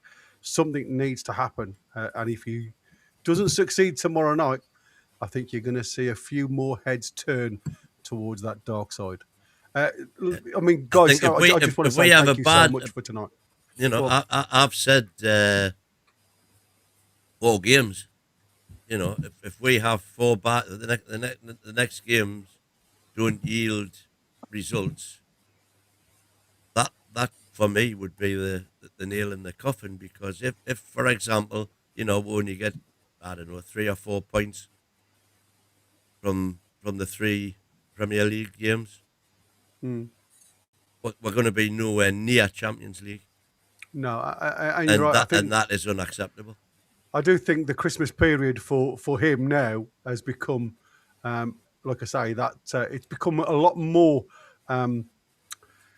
involved in this, in his tenure, if you like, because, like I say, results just have to go Newcastle's way now. And like I say, for me, I think the only thing that has probably kept him from not being questioned at this present moment in time is Champions League and the Carabao Cup. So tomorrow will be very important, and I think the lads will be on any time now. We've got a couple of minutes. Chris said he was 5 minutes from home a few minutes ago. So he's 3 minutes from home now. So it's something like that. Quinny saying this is far worse than last season, though, when we had less games. And I think that is the thing, isn't it? It's the whole part of looking at it for what it is. And I don't always say, here he is, the man himself, Eddie, the king of Qatar. Eddie is done. Hey, did you see my Winnie the Pooh joke yesterday, Roy? No, what, in a group? You didn't? Yeah. Did you not see it? I was waiting for a reply from you. What do you call Winnie the Pooh's grandmother? No idea. Not Winnie the Pooh again. Poonani. Oh, yeah. Poonani. Poonani. I thought, Hi, Christina. This is the first time we meet. Oh, there you go. Nice to meet All you. right. I'm good. Are you on the dark side or the light side? I'm on the light side. Oh, no. I'm backing up the manager. Yeah, Well, she's carrying a candle for sure, mate. She is. Yeah. Oh, yes. Well, don't worry. When's going to be on the dark side on Sunday when we get beat of Chelsea? I'll tell you what, I'm caught by myself. Yeah. Guys, we do have the late show tonight. Just stay tuned, and Chris will be here soon. He's just running a little bit late. Well, we're just going to go right Let's through. do it without him, man. Yeah, it's not just going to be us. Yeah, we're just filling in, as they say. Do it without him, man. He calls football soccer. Do it without him, man. Who else is coming on tonight? I thought there was somebody else coming on tonight. I'm not sure if the Peter ex or said he Tim can't is. come. He's got some work to do. Oh, DX is at work, isn't he? Yeah. Fabulous. I'm on my We'll new soldier iPad, on. So how then, Roy? Let's have your two penneth. We know where you're going, but we might as well have a listen. I wonder what side Roy's on. I mean, I'm on the dark side, me. I'm with Borky and Jefferson. I'm done. I don't think it's going to change anything. He just got it's too deep now. And then he threw Bruno under the bus today. In that. Yeah, well, I wasn't impressed with that, to be fair. Yeah, that's so not a good sign. And I told you guys about my Toon Army theory after the West Ham game when he shoved him at right back when we were getting beat. So, and he's never been good. He's never been the normal Toon Army since. Not sure about Botman as well, because every time Botman's fit, ready to play, there's Dan Burn. So he's probably lost Botman, Toon Army. Now he's probably lost Bruno. Well, I don't get all this Bruno negativity. Where's this all coming from? Because I've seen absolutely nothing. It's from the press conference. Your captain. Negative, man. Negative. Well, all man. negative. You don't go on the press conference and say my he was asked the question. He was asked the question about. So he threw him under the bus. Ran and over. He said. Backed up. He says. He said we were a mess. We weren't a mess. We adopted the same system we did against. Were we a mess? Yes or no? We were a mess. Why did he need to come out and clarify that? Basically, throwing defensively, we weren't. Every single person was watched it. Today it was my first day back at work for about a week. So the amount of people who took a pee out of me today was unbelievable. It's like, why you watch that team? I'm like, what's my teammate? It's like, well, they're not even playing watch them football. for years. No, because we've got all these plastic, in the Middle East, we've got the plastic ones. Right. They watch Barcelona, Real Madrid. They don't support anyone. So they are plastic, but you're not. I'm not plastic. I support Newcastle. How can you be plastic? We're rubbish, man. Exactly, man. There's nothing plastic about that. Yeah. Yeah. And we get excited over the Carabao Cup No, win, but God. you're saying that they're plastic fans because they're in the Middle East. Yeah, because they support. They support Real Madrid and Barcelona. To be fair, they could have been supporting for a long time. We don't know. Which either way, I mean, they will never support useless clubs. Let's say, or not elite clubs. So which listen, why would you blame them? You don't blame them.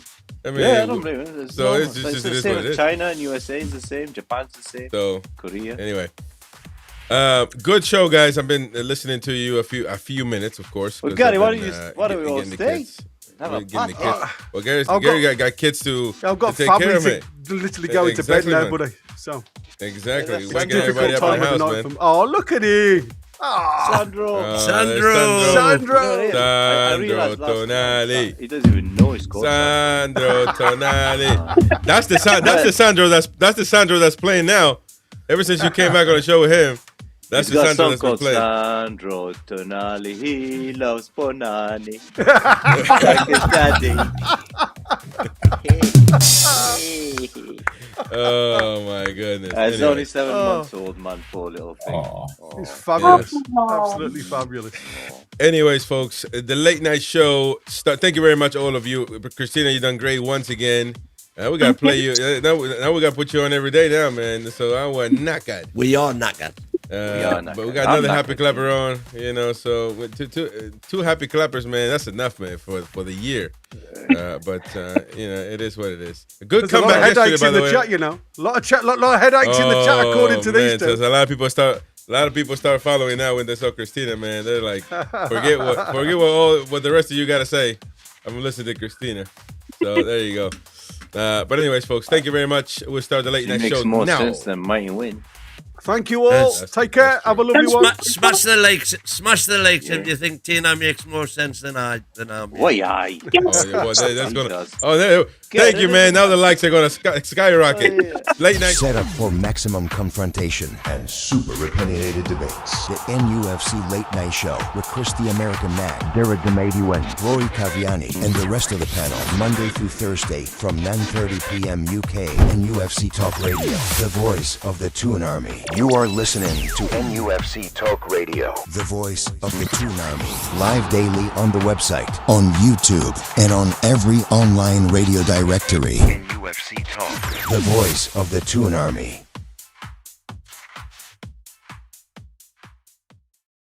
TV. Hello and welcome. Late night show. Good night, good evening, good morning, maybe at some point in some place in the world. This is NUFC Talk, the voice of the Toon Army, ladies and gents. And we got Roy, we got Boki, we got Mighty Win, who's been knackered for the whole season, really. But now it's hard for him to hide any longer.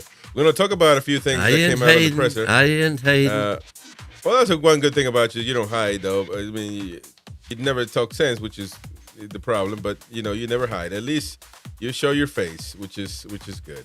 It's a gorgeous don't forget to smash the like button. Help us super chat tonight, folks, and help the channel get to the goal that we need to get to. Appreciate all of you and all of your efforts, especially in this December month of Christmas. And the fact that you decide to super chat to us, that means a lot. And but we got to talk about Eddie Howe's comments, of course. We got to talk about Eddie Howe's comments and everything else going on through.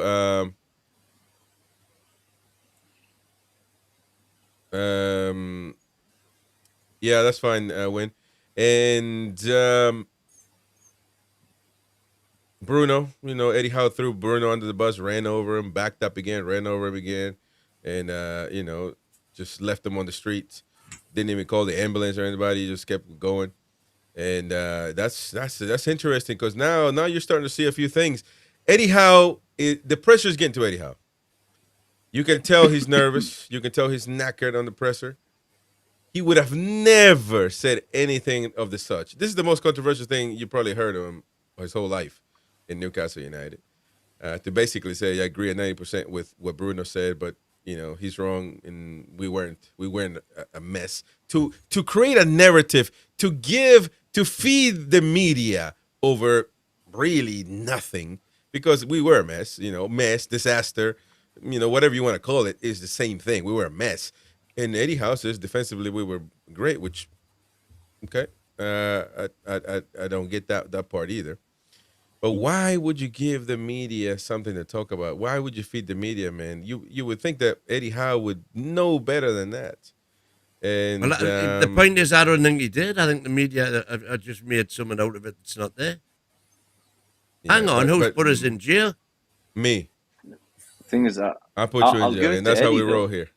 I'll give it to Eddie. In 4 years, he's been careful and he's been really good in press conferences. But today, I think the pressure's got into him. Pressure's got into him. He's trying to, yeah. That's a one-way road now. Did you see how even in his face, you could tell in his face he wasn't the same Eddie Howe that he was a couple of weeks ago. Even he just so. A couple of things about that. One is, he actually got asked some proper questions today. What? Yeah, for a change. No. Ain't no proper questions, man. No. Better questions. Lee Ryder did a little bit of something. Craig Hope would have been, and I'm let down by Craig Hope, by the way, because I use his stuff all the time to talk about things, but I'm let down by him because what happened to the days where reporters and journalists actually challenge the manager when they are basically not telling you what's happening? And Eddie Howe tells you what doesn't happen on the pitch. That's clear and evident. And that's not an agenda. That's just clearly what it is. And that Craig Hope has been kicked out of the press conference before.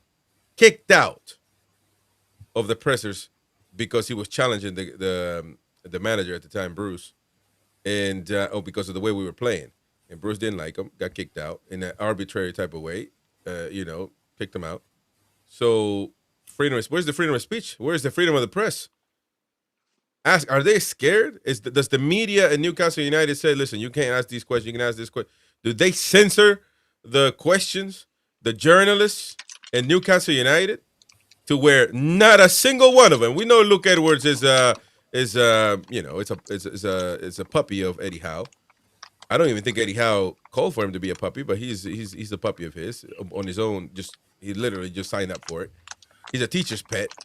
He asks him, whether he's we're gonna mute Roy because he's opening a piece of candy over there and annoying the crap out of us. Oh, that's for his dog. Luke Edwards just said, listen, I want to be a teacher's pet, please. Bring him an apple every press conference.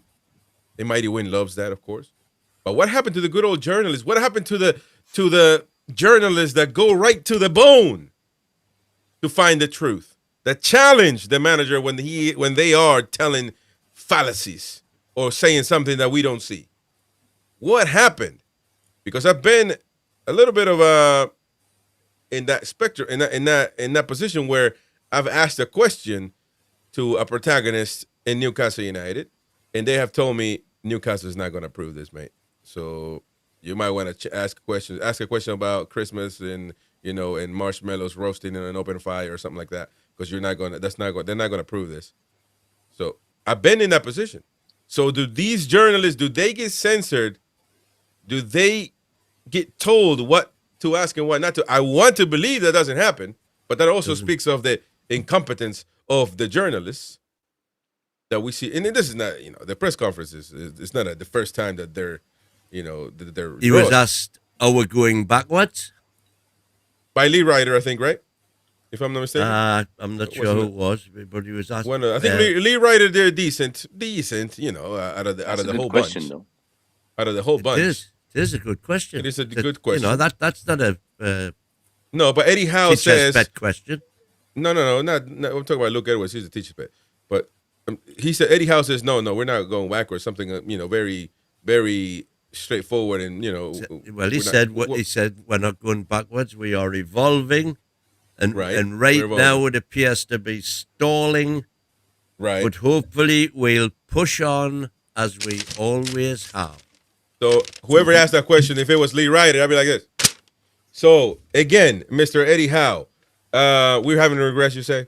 So give up leads like it's Christmas time. Lose against the Mackhams with no attitude, no passion, no conviction whatsoever. You know, you point out the facts. How have we not regressed? You would point out the facts right there. But the journalists don't do that. Has the intensity slipped away? Which he said it's impossible to retain that intensity with the game schedule that we have now, which is why we are now trying to minimize running. But we'll push on as we always have done. Different does not necessarily mean worse. But it is worse because look at the results. But the only point I'm making is that he, at least the reason for him being uncomfortable today was because he was getting asked proper questions. But not follow. The thing is, one of those questions was good, but then the follow-up questions are useless. So you know what's telling you know what's telling us off here. So if you want to encourage people to help the channel, at least read out the super chats. So we haven't been reading out the super chat. I just got here, by the way. Well, we have, but we do it when there's a break. Yeah, like now, jail for bogey. He moved from Wallsend to Blythe.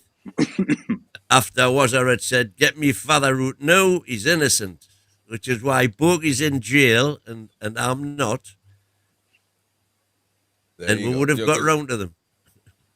You know, sometimes we just gotta take a pause. We can't just cut people off and as they're speaking. So just now, if the show finishes and we haven't read your super chat, then I would agree with you. But we're not going. We actually one of the few channels who don't wait 30 minutes to like other channels. I'm just saying in general that wait until the end of the show to read super chats. You know, so don't worry, man. Don't worry. We're gonna get to them. But we take that criticism and we run with it and we adjust to it. And we punish people for it. So Mighty Win back in jail as well for not reading super chats the whole show. You are absolutely not good. So we're gonna sort that out in no time, mate. Don't worry. Yaz was saying that we didn't show his. So Bokey, you can't fix stupid. Stop trying, mate. Yeah. Thank you very much. I know why, Bokey. You can't fix stupid. Stop trying, man. So he's talking about Win. I mean, he said stupid. So, yeah. You're automatically assumed, don't you? You're out your mind, man. And by the way, I was too busy trying to hit me cuff button. Yeah. I think it might have been Eddie Howe. Yeah, but by the way, I'm just tired of not cursing anymore. I'm gonna try not to, but you can't stop me tonight, Mighty Wayne. I'm kind of wired at the moment. Well, you better get ready to go in jail. But here's the thing though. Why do you seriously do not believe that this was a different Eddie Howe, and Eddie Howe that is getting to him, that the pressure's getting to him, and he's just trying to play things down? I feel like I see that in Eddie tonight, especially in this presser earlier on today, actually. And listen, of course he's trying to play things down. But you can't though. You can't. He's trying. I think it would be better off acknowledging what happened over the weekend, embracing it, and saying, "Look, we're knackered." That's plain and simple. He agreed 100% with 90% of what Bruno said. Come on, man. What is that, man? The only bit he said the only bit I disagreed with was it was a mess.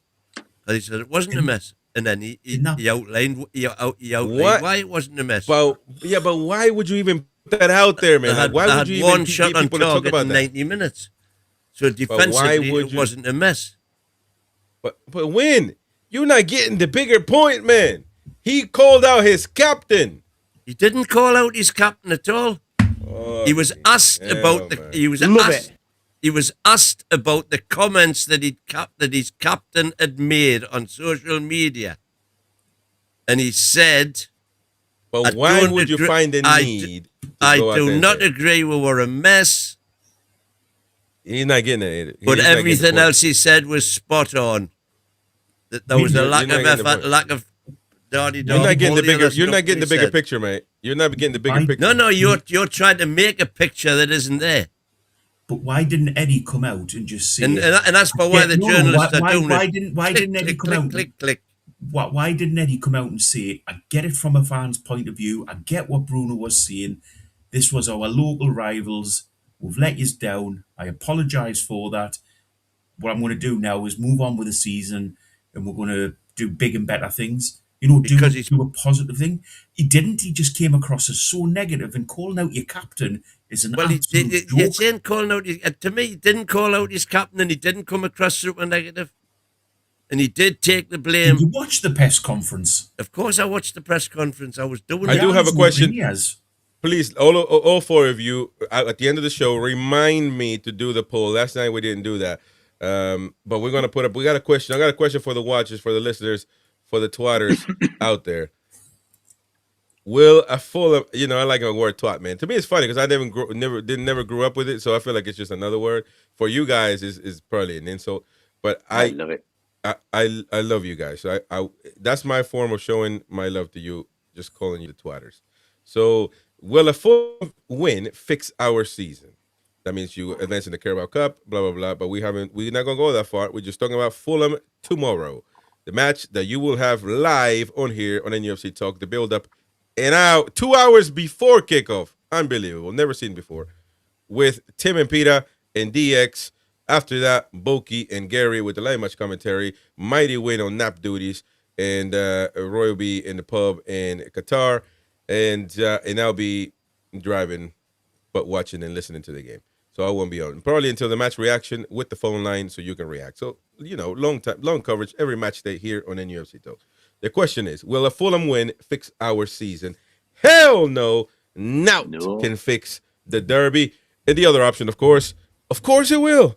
Of course it will, man. What is it? What is that called? Tell me, ma, we won't be home for... Nobody's picking up on the song. That means we're knackered already. Yeah, we're going. No, but we're not going. But no. Don't tell your mind. Don't tell your mind to override your heart, man.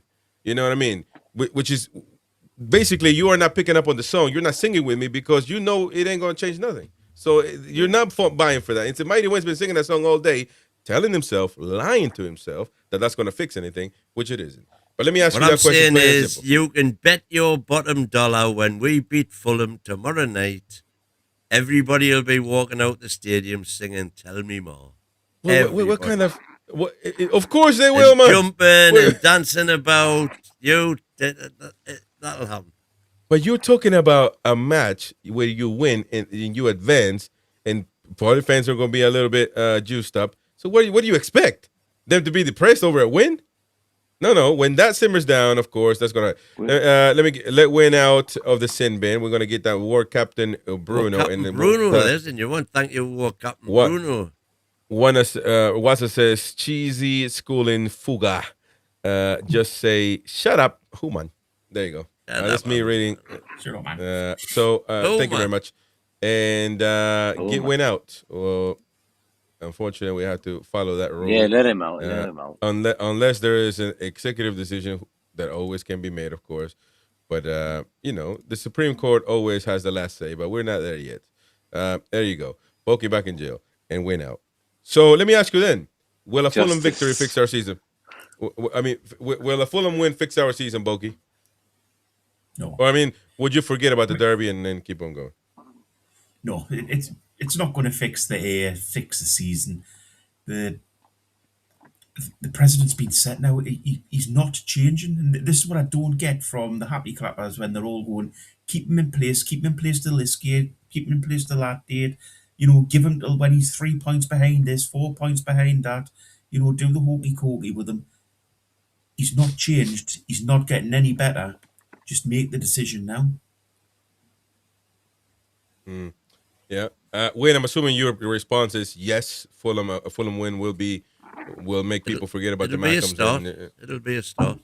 So yes or that's the question. Question is yes or no. Not start and none. Yes. Yes or no. Okay, yes. There we go. Roy Caviani, will a Fulham win? I'm not saying a Fulham win on its own won't. No, but that's the question. It's not going to happen without a Fulham win. Put it like that. What? Wait. The question is, will a Fulham win fix our season and also make, fans forget about the derby? Now we're in the Carabao Cup, and so they are not. That's the question, man. Oh, breathe a solitary. So you're not going to answer? Thank you very much, Queenie. Me? No. Okay. I've just Will the- spent will the the last Fulham 30 win? years of my life as a No, taxi driver, we got- but I spend most of my time now at my local working man's club, Gosforth Empire Club. Can I give them a mention? Well, you just have to. Where I serve on the committee. There you go. That's Wayne's answer. Roy, will the Fulham win fix our season? No, absolutely not. Getting beat off the Mackhams and then you beat them? Nah. We already beat them in the league. And tomorrow, they're probably not going to play with their full 11, so that's nothing. And we're playing at St James's Park at night. Nah.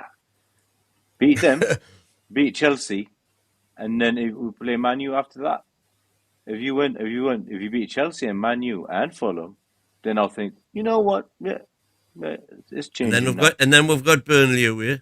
But what if we beat them and then get beat off Chelsea? Worse. If we get beat I'd off rather Chelsea. honestly lose tomorrow and beat Chelsea. I'm not bothered about the League Cup now. Oh, well, Mate, No, you know who we I got am. left in the semi-final? No, you're not good about that. Yeah, we No. got Man U, That's Chelsea. really poor from him. That's playing poor them from twice. Roy. Mine's more important note more than football. I got freed from jail and I'm still in. Okay, so the super chat's there, mighty Wayne. Come on, Wayne, you're on super chat duty, man. I've If you just can't done do it. both, but you got to read them. You got to embrace them. You got to tell them, I Queen of said Hearts, Queen, you you are free the queen. solitary bogey. Yeah, free ball. Bill, super out. £5. You got to read them. You got to make sure they are. Yeah, he's out. You got to make sure they're validated and their worth is elevated to never levels in jail. unheard You've of. got You got the to make keys sure to the cells. you got to make sure you elevate them and you tell them, I love you, I worship you. Whoever's super chatting, that's the way you got to do it, man. I know I told you, man. Don't let him tell you twice. Don't let a man ever tell you twice, man. Because you know what's going to happen. Anyway. Right, there you go. So, no, listen. A win tomorrow is a step in the right direction, but doesn't change anything. My point is, about that, to be honest. Before the Mackham game, beating Fulham, that was already in. We were going to beat Fulham. So it's not like it's something that came. Like, it's not like Man City where you think, man, we're knackered, and then we all of a sudden beat them, and it's a big umph. The Fulham game is if you're damned if you do, you're damned if you don't. Because if you lose, end of the world, and if you win, well, you beat Fulham, man. It's not really. We still have the FA Cup though. And then that comes up after Burnley.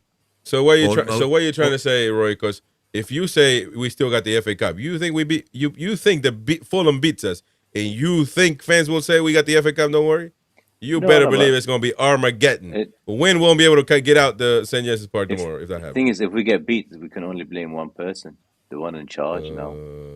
Well, we also got to start blaming players though. Players last year.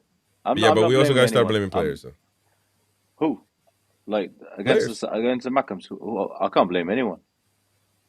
I look at it, I can't blame anyone. You can't put past blame on the players though. The players were absolutely rubbish. I mean, I don't need a manager. Quite honestly, I don't need a manager telling me that I need to be motivated for a derby.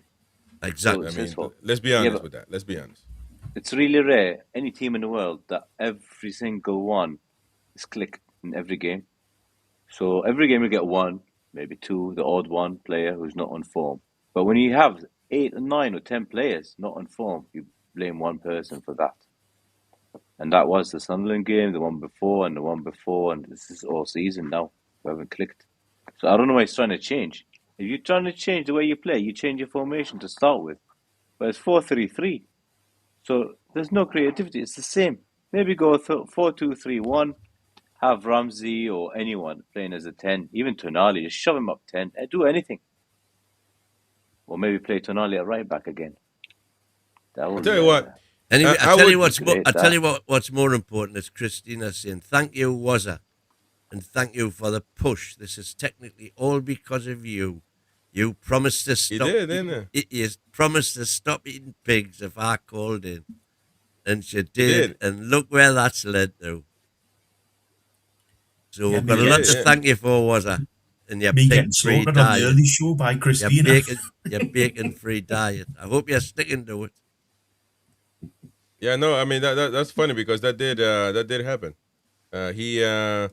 He pushed her to come on and do her thing and look, Christina, if you call in, I'll stop eating pig. No. I don't care who calls in. I'm not stop eating pig. No, pig is too important, man. Listen. I respect all the Muslim brothers out there, but that's why I'm a Christian, baby. See, there's another comment there. Would people take another derby defeat for a cup win in the Champions League qualification? Absolutely. Yeah, I'll take it. Yeah, but I'll take who? it. Yeah, but I'll sign That's that. what Where the do I money sign? You guarantee me the cup win. Where do I sign? No, That's just putting the Mackham game into perspective. If I spend 246 By the way, 48 million, I would take both. I would want a I cup do win want to know the people's opinion though. If you're a happy clapper, if you're a bedwetter, if you're an objective, handsome guy like myself or women, call in right now and have your say. Phone number is up there. Phone number is open. 0191 916 8864. Easy, simple, easy peasy, lemon squeezy. Call in right now. Have your say, free of charge. And the phone number was I was looking at my phone earlier on. Oh, here we already Warren Denon is in the house. Warren Denon didn't even wait a damn second. I was at the store and my phone is blowing up. I'm like, what the heck is going on here? And I get up on the show and the phone number is right there. People are trying to call in. And I told Mighty Win, you know me, take that off. But anyway, no, I didn't say that. But Warren, how are you, mate? You are a happy clapper. You and Christina and Win, they're all in the committee. Happy clapper, happy slapper, happy tapper, you name it, I'm all them. Yeah. So what do you make? That's my boy. Do you think that the Fulham game will fix everything and people will be just hunky-dory and hugging each other after? No, I don't. I'm not falling for that one, Chris. I think if we win, then it's great, but then you've got to go back to the league, and then you've got to do the same in the league, mate. The cups are just, you know what I mean? It's just icing, right? We need to get into that top 5 or 4 or whatever it's going to be this year. Cups are icing. We love cups, but we've got to have the money to sustain all this PSR pressure and all that we've got to keep just to keep it up and keep it balanced. But winning a trophy is a big deal, though. To be fair, you can't over. Of course it is. But we've won one, so you know what I mean. I'm not too greedy. I would think, I'd love to win another one, but of course, at the same time, it's the Premiership that's your bread and butter. You know what I mean? Yeah, you need to be in it. You know, and you talk millions, and it's just the fact is like we're supposed to be like a global brand. If you're in the Champions League every year, you just suddenly become a much bigger player in that. We'll sell more, we'll do more, and we'll get there where Leicester City, Arsenal, Liverpool, you name it, they've got all their, you know what I mean, fans abroad that wear their shirts. It makes a hell of a difference. Do you think how's the guy to get with there, Warren? Yep. Sorry, mate. Was that bogey? Do you think how's the guy to get with there? Do you think he's the one that can get with the Champions League this season?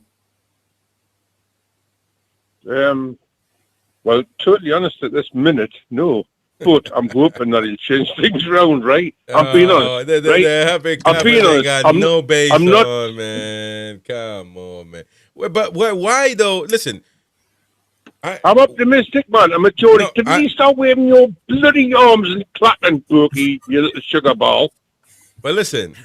I understand. You can hope and dream. However, when you point out you come into a discussion about this, you have to have some base other than just saying you're hoping.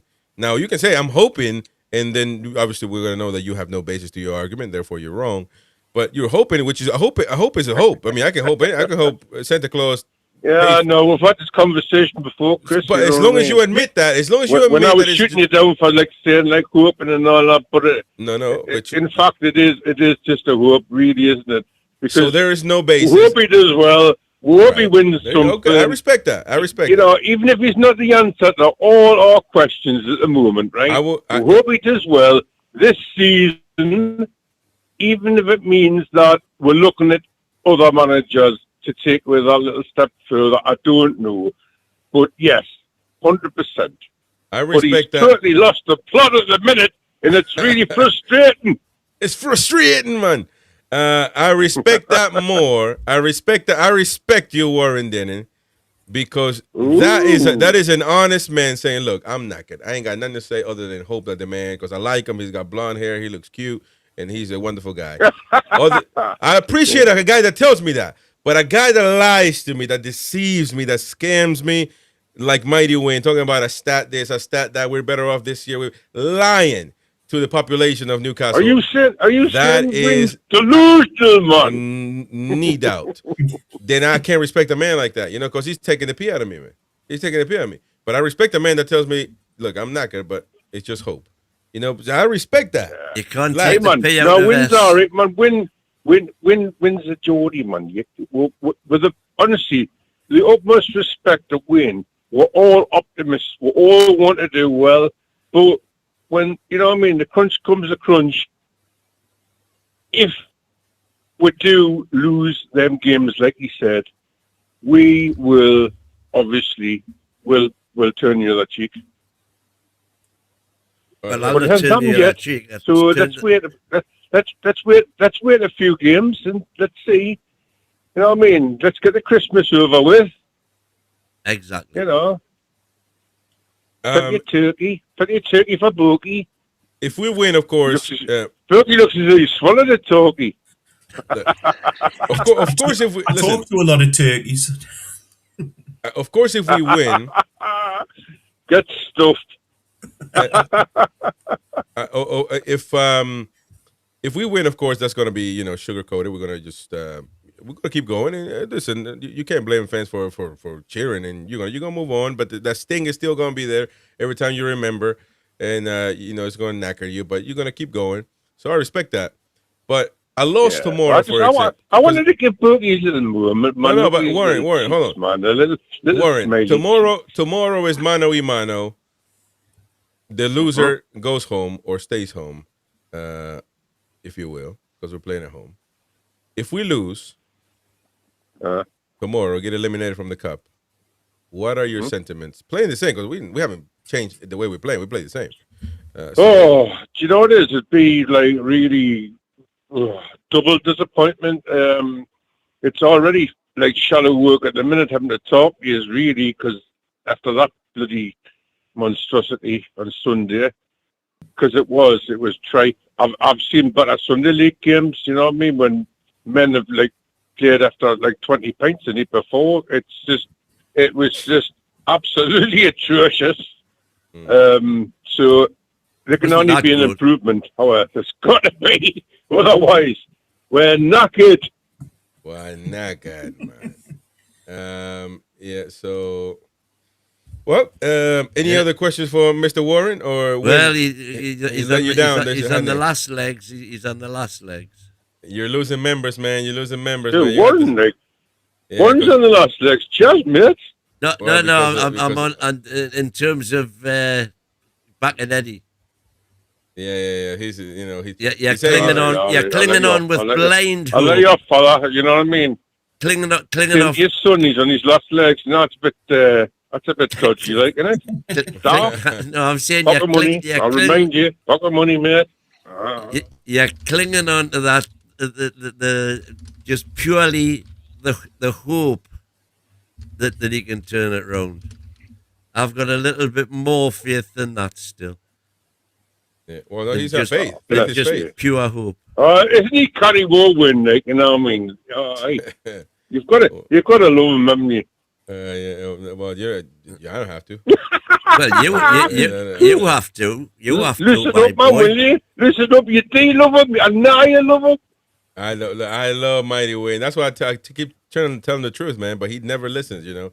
And listen, there is not a person that's more blind than the one who chooses not to see, and that is the one and only Mighty Win. Oh my God! Words of wisdom, Chris. Yeah, there you go. You know, I always come up with one, baby. It's nicked straight from Ray Stevens. No, that's me. There is none so blind as he who will not see. Yeah, that's no. It's my phrase. It's my phrase. But I'm telling you, man. I'm telling you. Everything is beautiful. Give him a line. Give him a line. He's off like a good one. In its own way. Give him a line. Woo-hoo. Like a starry summer night or a One-sided snow-covered winter's day. Go on, have a sing song, for God's sake, but cheer your face up. We got people trying to call, mate. We're gonna have to let you go, but we're gonna have to let you go. But that's a nice way. That's a nice way of saying piss off, Chris. No, we do got people. I'm telling you, I'm getting the notification right here. All right. Oh man, I'm telling you, man. We know we appreciate. We love you, Warren Denon. Yeah, I know. I'll see you later. All right, then. See you later, my boy. See you, man. See you, man. Appreciate it. Hopefully, he's not a serial killer or something. You know, we tell him we love him. But Warren, well, we never know. We just don't lineman. But Warren is a Kenny lad. Call us now, folks. Have you say 0191-916-8864. Answer the question. The Fulham game, does it fix where we are going, or it's just paper over the cracks? Which one is it? I do want to say the teacher's pet, Luke Edwards, who we've asked to come on this show, by the way, many times, so we can have a conversation. Just to be fair, he says a lot of clout chasers online moving against Eddie Howe. Some shouty people shouting at a camera. Short clips made to make him sound stupid. A rush to the front of the queue to come up with another reason he should go. Sad but predictable. I suspect he will do what he always done over the last 4 years. Shout out the noise and eventually the critics. This is a difficult spell. We all know it. But rather than support and trust the most successful manager in the club's modern history, some people want to tear him down. What do you guys got to make out of that? Win just got aroused. He didn't need a blue pill for this one, but we read that one and he was like, he read this one and he went cha-ching. But I haven't actually read it, but yeah, absolutely. I just read it for you. I just read it for you, man. Yeah, you know. Well, I'm saying I didn't read it. I heard it. But it's interesting because yesterday I played a clip of True Geordie who, when I said, I say the same thing. Yeah, he's entitled to his opinion as well. And you said he was spot on. You said he was spot on. That's the two words you said. Spot and then space on. So which one is it? Is it spot on or are there clout chasers online? Which one are they? Because you can't agree with both. You agree with Luke Edwards or True Geordie? Which one do you agree with, Mighty Win? Why can't I not agree with both? So he's a clout chaser, True Geordie? He's just saying stuff to get attention and not because he means it or because it's the his truth? Job. That's his job. So is Luke Edwards' job. So is our job. So what's the problem here? I don't have a problem. But Luke Edwards said the clout chaser. So it's in being with a bad chaser, term. not a clout chaser. No, a clout chaser. Yeah, a clout chaser online. So which one is it? You can't agree with both. Clout. You know what clout is? I know what kraut is. Someone born in Germany like me. A clout. Well, I know what a clout is in Geordie. Clout is attention, basically getting attention out of fans. Clickbaiting and just raging online, basically to have attention. Yeah, but so and it worked, is that okay? Because you clipped it and showed it. That's right. Because he says the same thing I say, and and then I'm a Yank, a numpty, but he is a Geordie, and he's applauded and venerated. But so you agree with that? You say he was spot on, True Geordie, but you can't agree with Luke Edwards then because why not? He's also Luke Edwards is saying that there are clout chasers online moving against Eddie Howe, some shouty people shouting at a camera, short clips to make him look and sound stupid. A rush to get to the front of the queue, come up with another reason he should go, blah, blah, blah, blah, blah. Sad but predictable. He's criticizing that. Yeah. Absolutely. So am I. But you said he was spot on yesterday. The guy was yelling at a camera. What everything he said was spot on. So you agree with him or you don't, man? It's incredible, that doesn't alter the fact that the reason he's doing it is to get clicks. Oh, so True Geordie's not a Newcastle fan. He just said, "Look, I'm from Newcastle. I'm just gonna start shouting so people click on my video." Is that it? That's why he did that particular rant. Absolutely. So he doesn't care about Newcastle to the point he where does he's care mad about that we Newcastle. lost. So which one is it, man? This is incredible. Both. It's both. I don't get how you can argue with this because he's arguing both sides of the coin again. Yeah, it's usual. Because both sides of the coin are right. He's writing True Geordie's correcting what he's saying, and Luke Edwards is right in saying that he's doing it in a shouty fashion on his thing to get clickbait, which is you're saying that he is faking that just to get attention, more or less. He's not angry. He's very good at his job, and he's been successful at it. And he's not the only one, by the way. Many other people. Listen. Yeah, because it's easy to do. It's easy to do. It's not real. Then it's easy to do. It's not. They're just doing it for attention. I was watching the game, and I said a few f-bombs while watching the game. You think I make that up? I just said, you know what? I'm gonna go nuts right now so people can see me and click on the link and hit the like button. Is that what you think? There's Neil Pohl saying I'm just a happy clapper for clout. Well, it seems like that could be a strategy as well. You know, I think Paul from the Toon Review did the same thing. He went nuts. Is he clout chasing, and is he not real? Is he doing it just for the sake of clicks? Absolutely not. So which one is it, man? They're doing it because it's their job. Well, you know, when you say they're doing it because it's their job, that means they don't feel it. It's not natural. It's not. They might very well feel it. No, man, you're all over the place. There's still no need to do it, unless you want the click. I was shouting and screaming spontaneously as I was watching the live watch along. Right. You saw me. You were there. No. You. Give out, man. You were sitting back and you were just shaking your head because you couldn't defend what was going on the pitch. So did I do it for clicks? Was that a strategy? Is that because it's my job? Is that what you think? No, but you didn't then come on and do a rehearsed 20-minute rant. How is that a rehearsed, man? I don't think it's rehearsed. It was live with the two lads. No. That was his. If you watch the whole show, that was his opening gambit, and he came on, did his adverts, and then did that. You do realize that it's when you start completely a show, scripted. How can you say that, man? No. How can you say True Geordie was because he's a professional. What are you talking about, man? Yeah, of course it will drive clicks because he's a Newcastle supporter and a Geordie by birth. Doesn't have to be by birth. I'm a Newcastle fan, and I can go nuts as well in front of a camera trying to expel my disappointment. That doesn't make me a total numpty that's just doing it for clicks, and I'm rehearsing that with a prompter here. What are you on about, man? Just because it's a monologue, a host will do a monologue from time to time. You think that whole monologue came out spontaneously? You're off. You're main man. Oh my God! What is this, man? Can we make the executive decision, Chris? To just move on, yeah, we need to. No, back in jail. Yeah, that's right. Was I saying I'm a serial killer? I just murdered 2 boxes of Frosties. There you go.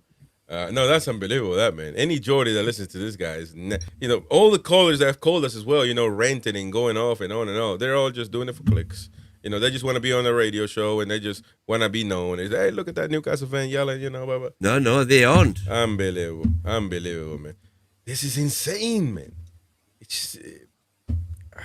What we've got to remember, Chris, is unless those fans live within like a 5-mile radius of the stadium, they're not proper fans going to win.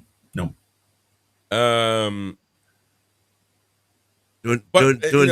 fall into the Chris habit of putting words in my mouth, Bogey. That's basically what you said, man. It'll end up bad for you. I think it was. Is that a threat? No, don't make it a threat, man. Tony says, True Jordy moved to London. Well, that's what every person that goes mainstream go to London. You got to go to London to follow, to broadcast boxing. You got to go to London, man. They're not coming to Newcastle, unfortunately. So what you have to do? Oh, and fully enough, that's the same with footballers. When, just to prove your point, man, you're knackering proper Geordies, man, for no reason. Listen, knacker me if you want to. I'm tougher than a 2-pound steak, man. That ain't gonna affect me. But Geordies that are born in Newcastle, that like, man, that's incredible. That, man, I can't believe that. I just cannot believe it, man. Well, you cannot believe that Newcastle doesn't have the same pull as London as a place to live for multi-millionaires. No, but I don't know what you're going about now. I'm talking about the Newcastle fans exploding because it was something that exploded. You've just said rightly that True Geordie had to move to London to get the proper studio set up. That's not a conversation, man. So I said, which is something you've always disagreed with me about. Yeah, but that's not a Newcastle can get any footballer they want. Yeah, we can. At the expense of other clubs who are in London. Talk about London for media, man. I don't know. Warcap Bruno says free win. He was misinterpreted in court. Misrepresented in court. No, he wasn't. I always represent myself, Warcap and Bruno. And that's why you're not good. I want to free you just because he's super chatted, but you are. Give me another reason, and you'll be going back in the hole, man, because you are unbelievable. What is the poll saying right now? Newcastle United. Hey, by the way, call us. We had a lot of people trying to call us. Warren was on, so call us now, folks. 0191-916-8864. Talk about whatever you want to talk about. The poll right now says no, Nout can fix the derby. 30%. Of course, it will. So 30% is a very low number. Very, very low number. But because by itself it won't. I voted no. Yeah, but so that's what we're talking about. The Fulham by itself, the Fulham result won't fix the derby. Yeah, of course not. I think only winning the cup 71%. Only winning the cup. Voted. Of course, it won't fix it. The thing is, only winning the cup. I actually had a go with win. If this was a cup final, I'll say we'd fix it, but it's not the cup final. This will take us to the semi-final. No, winning the trophy. Yeah, winning the trophy will fix. Well, I'll fix. I mean, just you'll forget about it. We'll have something.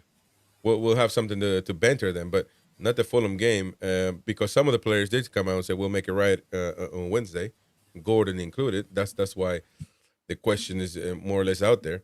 There were an estimated 300,000 people in total at that parade, which is bollocks anyway. You can half that. But there's 150,000 people who were in the town to celebrate the cup win.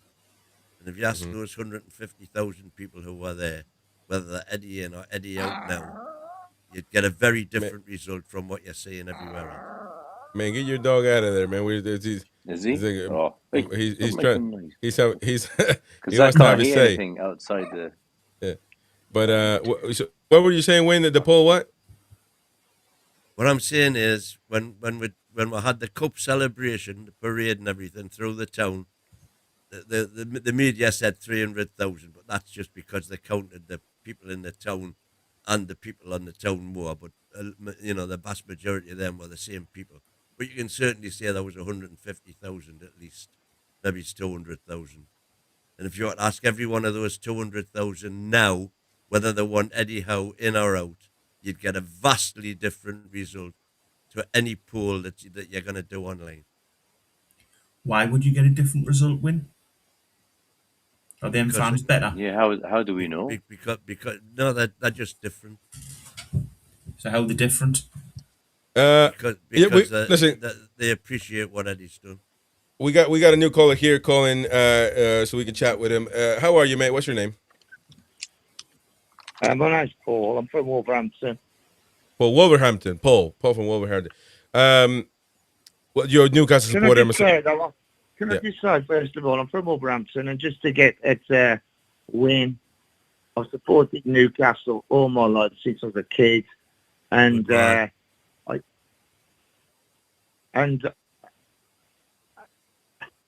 Can you hear me? Yeah, hear you loud and clear, Paul. Yeah, what I'm saying is I've supported Newcastle all my life. I used to go when Malcolm McDonald, John Tudor, Irving Nattrath, all them was playing. I've been through all those years going up to Newcastle. I lived in Wallsend for a few years with an ex-girlfriend, so I am a proper Newcastle fan. Roba. Yeah.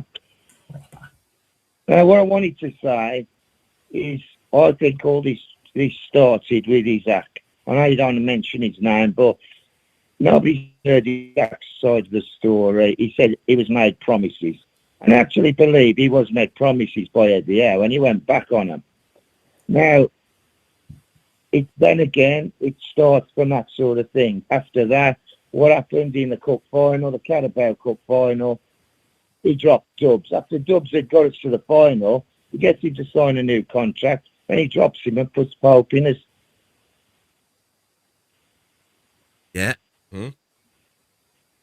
It's still there? Still there, Paul?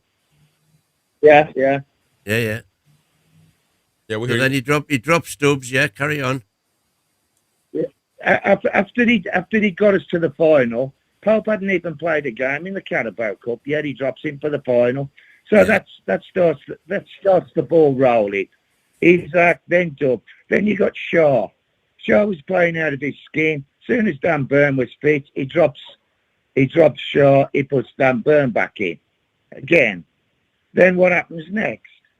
He drops Barnes and puts Gordon back in. Sorry? Yeah. Mm-hmm.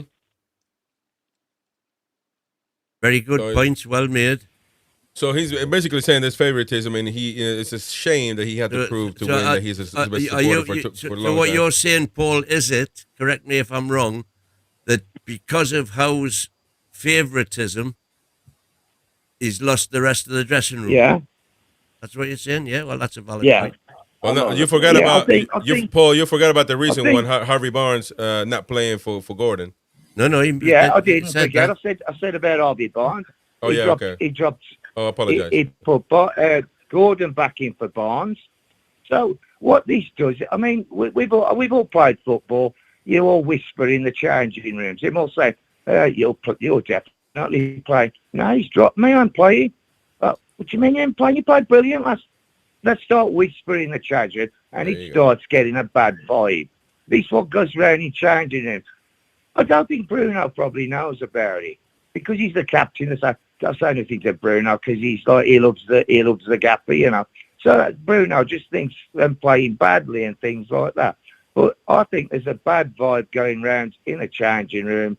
I don't agree with Eddie's tactics. He's playing people out of position. He brings Miley up. It's another one, Miley. You've got a strapped-up Joelinton. His legs strapped up to the hips. And he puts him in instead of Miley. And then he brings Miley on as it right back. I mean, you know, don't you think the players think like we're thinking it? The players think it as well. Yep. Well, I mean, that's a good point. Very good points, Paul. So I just don't think they're playing for Eddie at the moment. I think they're starting to think he's a twat. They're thinking he's a twat. Look at the team he's put out. And their heads drop. They just think, you know, we won the last game. Had a good game, and he's changed it all again. All right. So Paul, can I ask you? And they do talk to each other, players. You know, they do. They talk to each other, they whisper, and they say, "Trust, what's he doing? What's he doing?" I don't think he's good enough. And I think he's scared of players as well. I think there's certain players I think he's scared of Anthony Gordon because Anthony Gordon's one who goes and faces him, has a row with him. He did it on his first game when he pulled him off as substitute. He was giving him a rollicking on the sideline. Gordon was. Paul, can I ask you a quick question? Do you know what I mean? Just a quick one. Yeah. So would you give Eddie Howe any more time, or do you think his time is up now? Do you think he should just be gone? Oh, they sacked him last year after the cup final. They said, "That's it. You've done your job. Now you can go." You know, he's Mark Hughes to me. He was always a Mark Hughes. Wow, not good enough. And his backroom staff are no good. I mean, you got Mad Dog. What you got to realise is he's listening to these people in the background as well, his staff. They've got no experience of Premiership football. And if he's listening to them, he might as well be listening to some big played for Doncaster Rovers. I've been listening to us. Hey, folks, round of applause for Paul for these comments. Hey, I tell you what. Well said, Paul, mate. I mean, very sensible and a great call, by the way, Paul. But Tottenham sacked their manager after winning after literally the same situation. They sacked him, and they criticized him, but they couldn't. Chelsea sacked a manager. Well, Chelsea sacked a manager after winning the European Cup. Yeah, that's true as well. I mean, so Leicester sacked a manager after winning the league. But you just got to know. You just got to know where you can reach, how far you can go, and Eddie Howe has not got the wherewithal to take you that far. He just can't take you that further. I just can't see it. I'd like him to. I mean, I think he's a really nice bloke, but that's his downfall. He's too nice. Very good point. And I think he's scared. I really think he's scared of players. I think when he announces that team sheet, he sends Mad Dog in to tell him who's dropped. I don't think he faces them himself, because I'll give him a rollicky. I have a question. What I think. I have a question for you, Paul, because I was going to put the question for the panel as well, because me and Wynn had a go at it this morning about this particular case. My name, by the way, on your show is Animal Lecter. Animal Lecter, lovely. Right. I think I've seen that name. Thank you very much, mate. I know you've read me out a few times, actually. Yeah. So I have a question for all of us now, and you as well, since you're in the call, because earlier we went, because I don't want to sack him now. I mean, if we find the right manager to come in, I would do it. But I would probably wait until the end of the season to wait and analyze who could come in, the right manager. But that means, but give me. I'll tell you something. Jose Mourinho would crawl over hot coals for the Newcastle job. Probably will. He's destined. He's destined for the job. I'll tell you that for nothing. And that's when he'll become the chosen one again. But let me ask you the question though. Let me ask you the question, because I said, even if you give him time and he ends up finishing in Europe with the team, manages to somehow, some reason, Aston Villa lose and Man U lose and everybody else losing, and we make it in there, I still believe that Eddie Howe should be sacked because of the process. Wynn said, absolutely not. Europe is where we need to be, and that means he would redeem himself. And let me start with you. Do you believe that if we are able to finish in Europe again this season by the skin of our teeth, that he still should be sacked? Is that what you're saying? Yeah. I don't think he won't get in Europe. He won't get in Europe. He only scraped through the last year. And I mean, he's done well. I mean, I don't dislike. So where do you expect us to be, Paul? Sorry? Where do you realistically expect us to be in the great grand scheme of things? With the lineup that we have. Well, can I just say first, I think any new manager that come in with some elite manager, like Mourinho, or there's others as well, but an elite manager, that team is good enough to be challenging. That team, without any more boys, is good enough to be challenging, but they're not playing how they want to play. Hang on, no, Paul. Challenging for what? They're playing with this.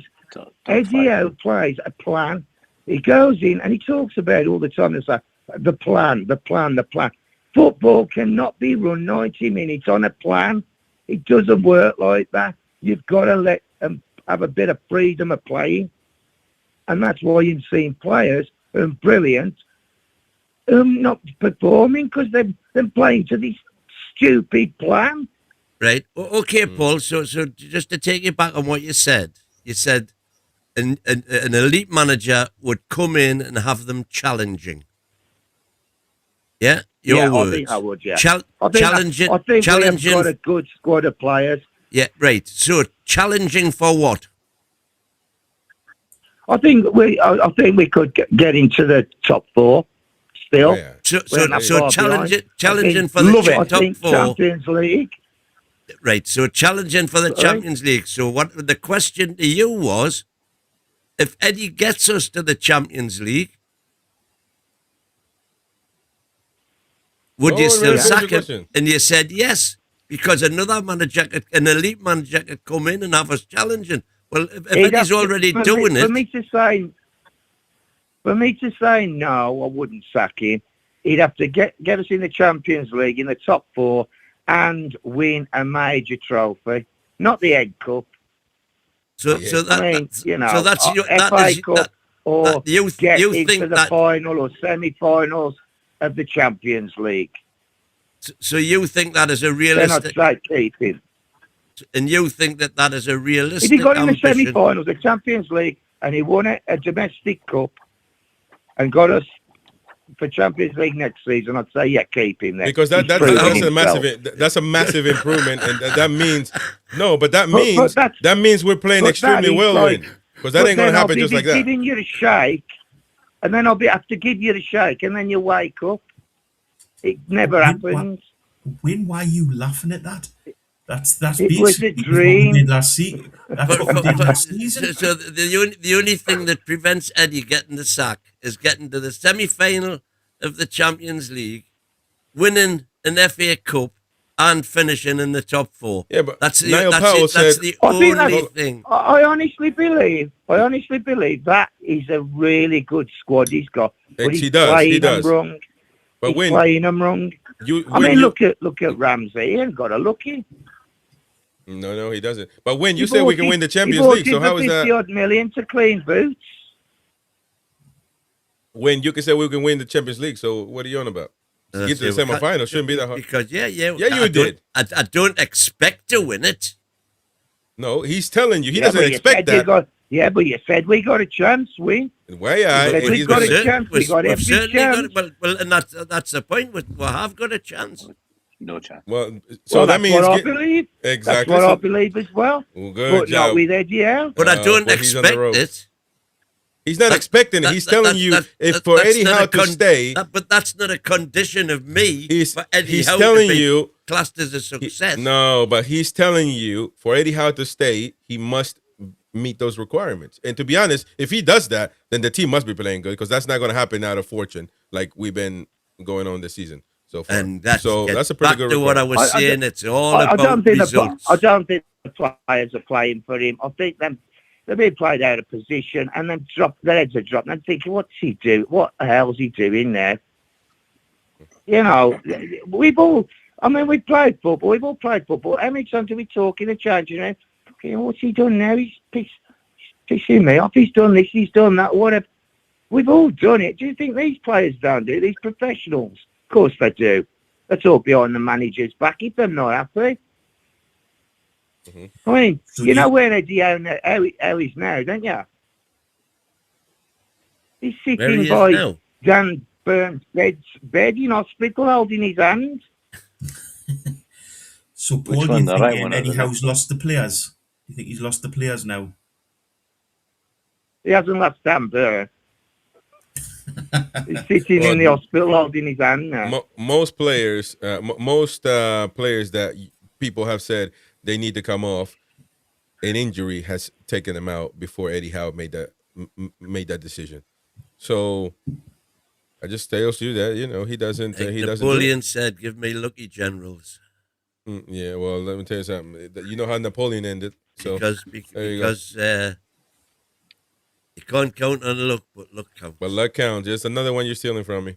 So there you go. Listen, Paul, you've been amazing, man. Paul's been amazing. Thank you for taking Wayne to task and pulling them out on his lies, and so thank you very much. And proving yet again that unrealistic ambitions are what's causing the divide. No, that's not even realistic. This team clearly got to Champions League side.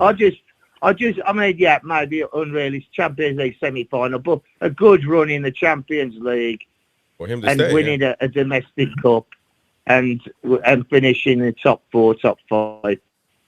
Keep him then, but he still ain't going to do any good. It's just next season we'll be saying the same thing. As we were last season, before we won the cup and got to the Champions League. Go, yeah, exactly. Man. I still think this all started off with his And if you listen to his side I of the agree story, with you which we there won't talk wholeheartedly. about, he said he was made promises. And all those players know as well he was made promises. Yeah, but and then Dubs got him only to thing sign he the got wrong contract, there was- then dropped him for the final. The only You thing know, he got wrong with the he's Isaac dirty. thing, Paul, was that yes, he was made promises. We all know he was made promises. The club have made it public that he was made promises, but those promises weren't made by Eddie Howe. They were made by Amanda Stavely, and then they were reneged Well, on we by. haven't heard. I did hear an interview with Isaac where he did say he doesn't want to talk about it. He's got his reasons, but he's not going to talk about it. But he'll come out one day. Oh, he'll come out. No, it has And come I out. think- Just wait until the book comes out. I mean, Everybody look- writes a book. He was Alright, promised a then, new yeah. contract by He- he- Amanda that- Stavely, then she was peddled, and Paul Mitchell came in He has and told never- him he'd have to wait. He has never come out and said that that's Isaac, only, man. that's Get out of only here. what you're hearing. That's what Yeah. your rumours are hearing. But you've only got to look what he done to Dubs. I think that was the Oh, that was turned me criminal. right off. That Yeah, was- when he I- done that to yeah. Dubs. I agree. That was diabolical. What he's done to Harvey Barnes, what he's done. Eddie Howe, Yeah, he doesn't look it, but trust me, it's a snake in him. You better be. There's a snake in him. He's a snake in him. Yeah. Don't you Wait. don't Yeah, you and- get that and twisted. like I I say, hope it's not in his trousers. Joelinton, he's running around like a donkey with his legs strapped up, and Miley's sitting on the bench there. Look, he'll want to go. He'll want to go. He wants first team football. Yeah. You know, Getting these it. players ain't going to mess about. Yeah, that's true. Paul, it's been an And I mean, extraordinary call, Elanga, mate. you're more going on about how bad Elanga is, right? Elanga's not a bad player. He's played to the plan, and the plan doesn't work. Paul, it's been a lovely call, mate. Call us again, all right? Yeah, Please all call us right again. then, buddy. Thanks. Call us again. Always Have a watch your show every night, anyway. Thank you, man. Appreciate it. Especially when you, man, Sam. I love the way you go on to win. Thank you. Well, I like win as well, but I like the banter. You're only human. All the way Yeah. from Wolverhampton, man. Isn't that black country? Is that what they call It it? over is. there? It's yum Yeah, yum. yeah, yeah. It's a yum yum like Gary. like You must be a Gary. Yum, yum, yeah. Oh, why, yeah, man. There you go. We'll see you later, mate. Call us again, all right? Cheers, buddy. Cheers, Take Paul. Care, take care. Yes, Paul. There you go, man. There you go. Lovely. You see, ooh, he's not a fibber. There were people waiting to get her on. No, they were calling me. They were calling. Call us now, folks, and have your say. If you want to take Win to task, want to take me to task, Boki, Roy, or just say whatever you want to say, call us now. It is 0191-916-8864. Have your say. The was I channel. saying Roy's dog has been the most positive so far? Top dog. Sandro. Top dog, top diggity dog, man. You don't know what that is, Wayne, but you will at some point. You need to start watching Mickey Mouse, man. You'll probably have more better takes on analyzing that than But analyzing Diggity this. Dog was Deputy Dog, wasn't Mickey Mouse. Hanna-Barbera. Mickey Mouse Clubhouse. Do you guys believe that? Because some people online are saying that the atmosphere tomorrow is going to be knackered after this performance, or do you believe that the tune will be alive? It's hard, when somebody does you wrong, to be cheery after seeing them, to be upbeat. It's hard to do that, man. But we've been, in this particular case, I will agree with Wayne, we've been hit harder before. So do you think that the fans will... It'll be an excellent barometer. I think it'll be a strange atmosphere. I think Eddie would probably rather it was a Premier League game, because the Carabao Cup atmospheres are always slightly different to a Premier League game, in that you've got a different demographic of fans there. Yeah, a lot of kids as well. Don't expect it to be rip roaring and the sort of the normal atmosphere. It will be different, and I think after the result at the weekend, if things start going wrong quickly, the fans could quickly turn on both the players and Eddie. That's right. Absolutely. It'll be largely dictated to by what happens on the pitch. But the thing is, the initial atmosphere is probably going to be decent, but then something happens. Something happens within the first minutes, and that's gonna dip like. It'll be how we play for the first 5-10 minutes. You know, Well, that's what's actually going on the pitch. Does it look like they give a damn? But I think as You well, would think so.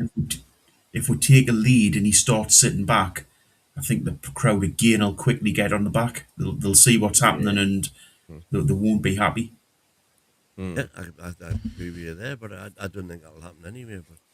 But it tends not to at all. Well, yeah. No, we always do it. We did it against Fulham as well. And then they scored. You And keep then on we decided to getting wake against up. Fulham. I've told you we could have scored 7 against Fulham. Oh, here we go. No, 7, no, 6, that was Forest. 8. That was Forest. Yeah, not what, Forest that was as Forest. well. He said that, but it was still an ugly game that we played against Forest. But we could have scored 6, 7. Man, there's a lot of coulda, shoulda, wouldas.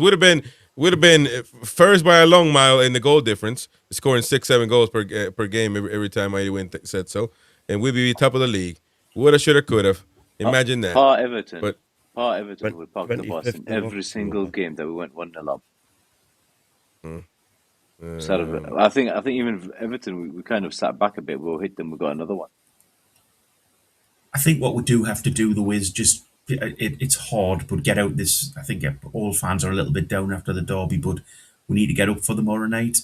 Remember, we won this trophy last year. You know, we need to get behind the lads, and you know, but we've all got our opinions of who we want to be manager, who we want to be in the team. But whatever team Eddie Howe picks, we've got to get behind them, and we've got to support them as the true Geordies that we are. No. The support needs to be out there, but of course, as you said, it's going to be dictated by what happens on the pitch, and you know that's the thing, man. Right now we're entering toxic mode, toxic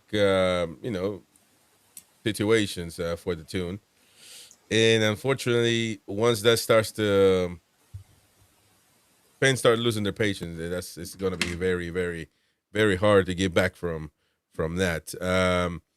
Warren Denning calling us again. Nick Voltamare, super chat. Win is a Macam, a heart just like me. He told me to do it. There you go, Nick Voltamare. So there's a little Macam in there with the Voltamare and the Macam shirt on. Thank you for the super chat, mate. And listen, the banter right now ain't nothing you can do about it. You gotta take it in now. That's what it is. It is what it is. You gotta take it in, swallow it. I had to go on the Premier League TV show and just take a beating, take it straight like in. A man. Like a man, you know, prostate check style. You have to take it in and like Mighty Win, he loves those. He gets his prostate check every week. 25th of October against Fulham, 2 minutes. Gordon Hackdown going outside. Free kick. Chow to Wolfie hits the post. First of all, those are your 4 minutes. Bruno, after with the advantage wasn't played for the Wolfie goal. 6 minutes. All, six minutes. Murphy hits the post. First of all, those are your notes, man. We don't know. We got to fact check that. 17th minute goal, Murphy. We got to fact check all that. 38th minute Bruno header. Yeah. Denali shot. Gordon should have had a penalty. Hey man, we got Warren back again, man. He's just trying to Warren. J7 for guy, Bruno's paint scraper. Oh my! And then trips for a J7 header into the side netting. Warren, save me from this disaster, man. What you need now, man? Listen, this ain't. Come on, man. Yeah, I've been listening. This ain't takeout, man. Hey, what's up, Dibbity Dog? This ain't takeout, man. We don't need to. You need to call us all day. So what's happening? How you doing, mate? I'm sound. What you want to talk about, man? He's come on to do his Deputy Dog impression. Oh my God! Listen, wait a minute. Hey. You're calling up the line, man. No, this is for Roy, man. Roy's dog. You know what I mean? Best conversation had all night. Sandro the man who actually the doggy who. No, I was just like to say. I'd like to say big thanks to Christina. She's done a marvelous job. So I'm just giving her my, you know what I mean, my thoughts on her. Are you still off the bacon? Brilliant. Are you still off the bacon, was I? Because I forgot. Aye, I am, mate. Aye. Good for you. It's a bit of it. That's what he says. It's a bit of a one, mate. But I've stuck to it. These sausages, like that. I bet you rise dog. Yeah. What do you call him, Sandro? Yeah. I bet he likes the sausage. He loves it. He's not allowed now. He makes the poo stink, so he's on biscuits and dry food. Yeah, there you go, man. What's that? I think we're last month's to have. What's that? We're gonna have to let you go, man. We gotta leave the phone line open for other fans who want to call in and have. No, you keep on saying that. I'm just coming on just to have a laugh with you, man. For God's sake, what's the matter with you? Well, we gotta have the phone line open, man. You're so tight, Chris. If somebody tries to call, it will tell them. Just some castor oil, man. Will you, man? Say it through yourself, man. The line is closed, man. We can't have the phone line because somebody trying to call is gonna send them straight to voicemail, and then what? Just because you want to take the pee out of us? Come on, man. But listen, there you are. We keep reading your super chats, though, man. You keep bringing them, man. Keep paying for money wins. You know what I mean? I can't help it. I just love you guys, man. You know what I mean? I want to be in the gang, man. How are you're in the gang, all right. You're a top. Hey, listen. I mean, we keep reading your super chats. I want to get it with a lot of you, man. When we catapult, you know what I mean? And keep. You know what I mean? Fat girls' bums and that, and whacking. You know what I mean? And get chases. Listen, you got one job. Keep on paying Mighty Wins wages, man, because I'm knackered. I don't want to do it anymore. So there you go. I appreciate it. He can come and move with me. I tell you, he's a lovely bloke, man, Warren, mate. That's my boy. Warren, thank you, man. We'll see you later, okay? Appreciate it. Joe. Okay. Cheers, buddy. Take care. We love you, Warren. We love you, man. We'll see you in the chat.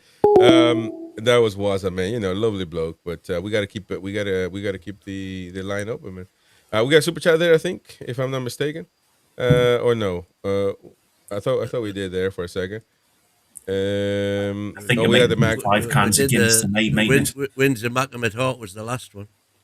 Okay, there you go. That's and then the little Mackham there, and of course we have a Geordie there going at him. Says War Captain says thanks for the $5, Mackham. It must have taken a whole day's wages. There you go. Hey, you're coming onto the Toon channel, man. You know what's gonna happen. You gotta be able to accept the banta.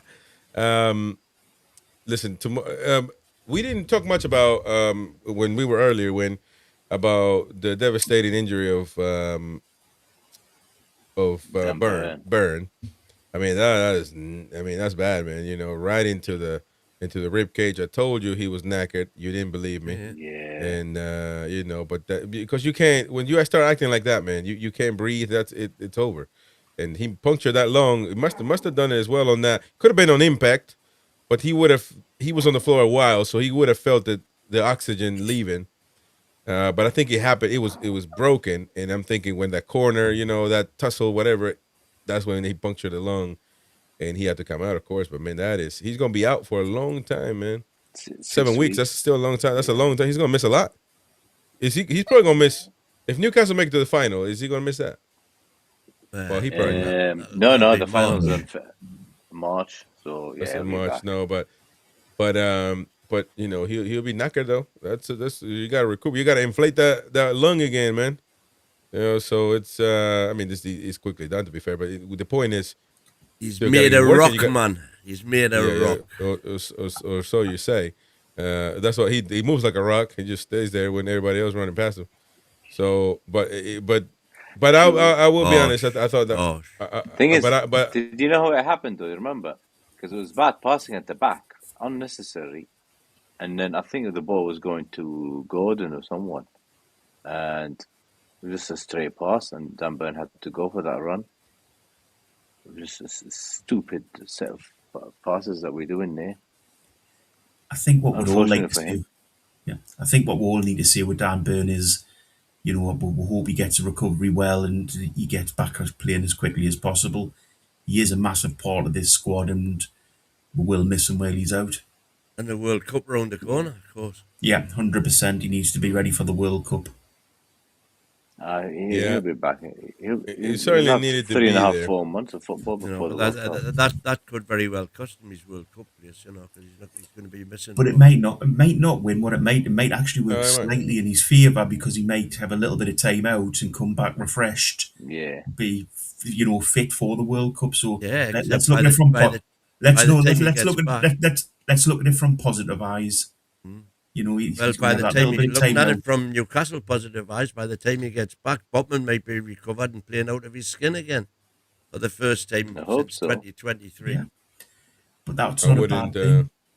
And by the way, no, hold on though, because you got to talk about Botman as well, because he's injury prone once again.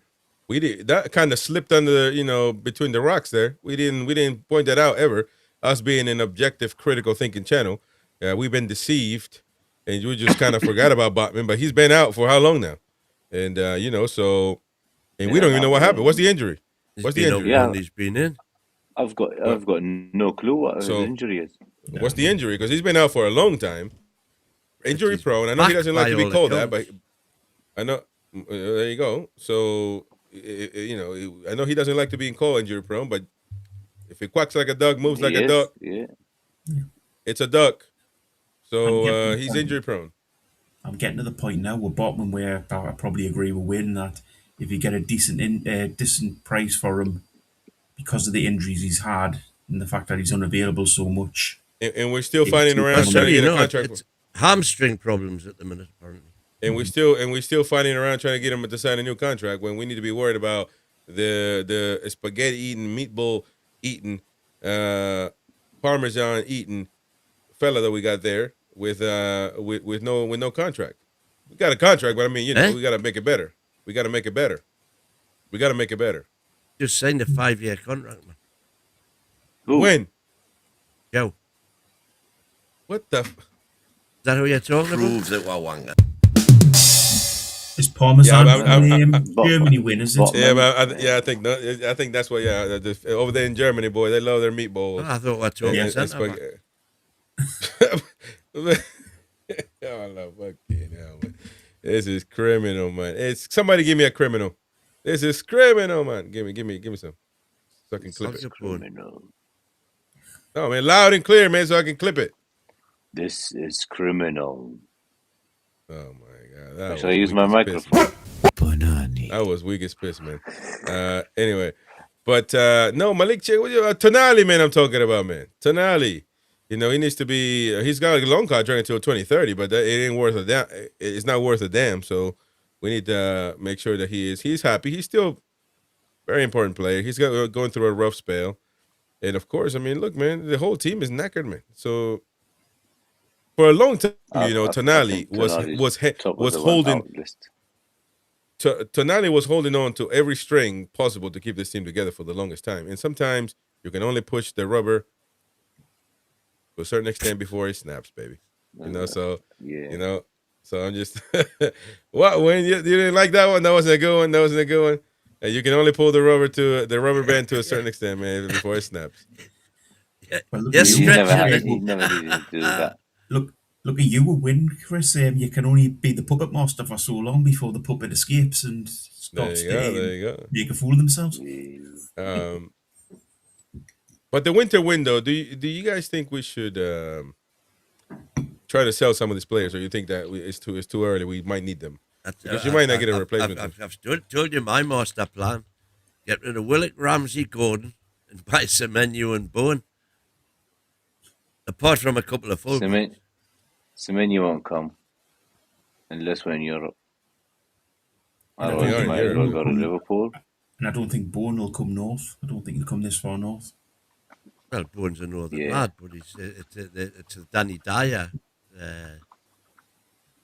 He might though. But the way West Ham, if West Ham get relegated, he'll be looking for a move. But to be honest, those players don't come. Those players don't move in the winter, though, man. Those type of players don't move in the winter. They win in the summer, where they're fun, and away from the places they are and all that. World Cup as well. I don't know that Semenyo plays for Ghana, I think, if I'm not mistaken. Yeah, he's away with Semenyo's with Ghana, but then he's not going to be in the African Cup. They haven't qualified. But he'll be at the World Cup. He'll be at the World Cup. They didn't qualify to Africa, but he with the World Cup though. That's what I'm saying. So a lot of these players are going. A lot of these players will want to wait until the World Cup. Like Tino is not signing a new contract because he wants to see what he can perform and be a part of a team. I know Wayne doesn't want to hear that, but that's exactly what's happening. And listen, you don't blame him for it, but we got to make sure that we're it's gonna be a difficult time, man. Difficult time to keep players and trying to buy players to come here.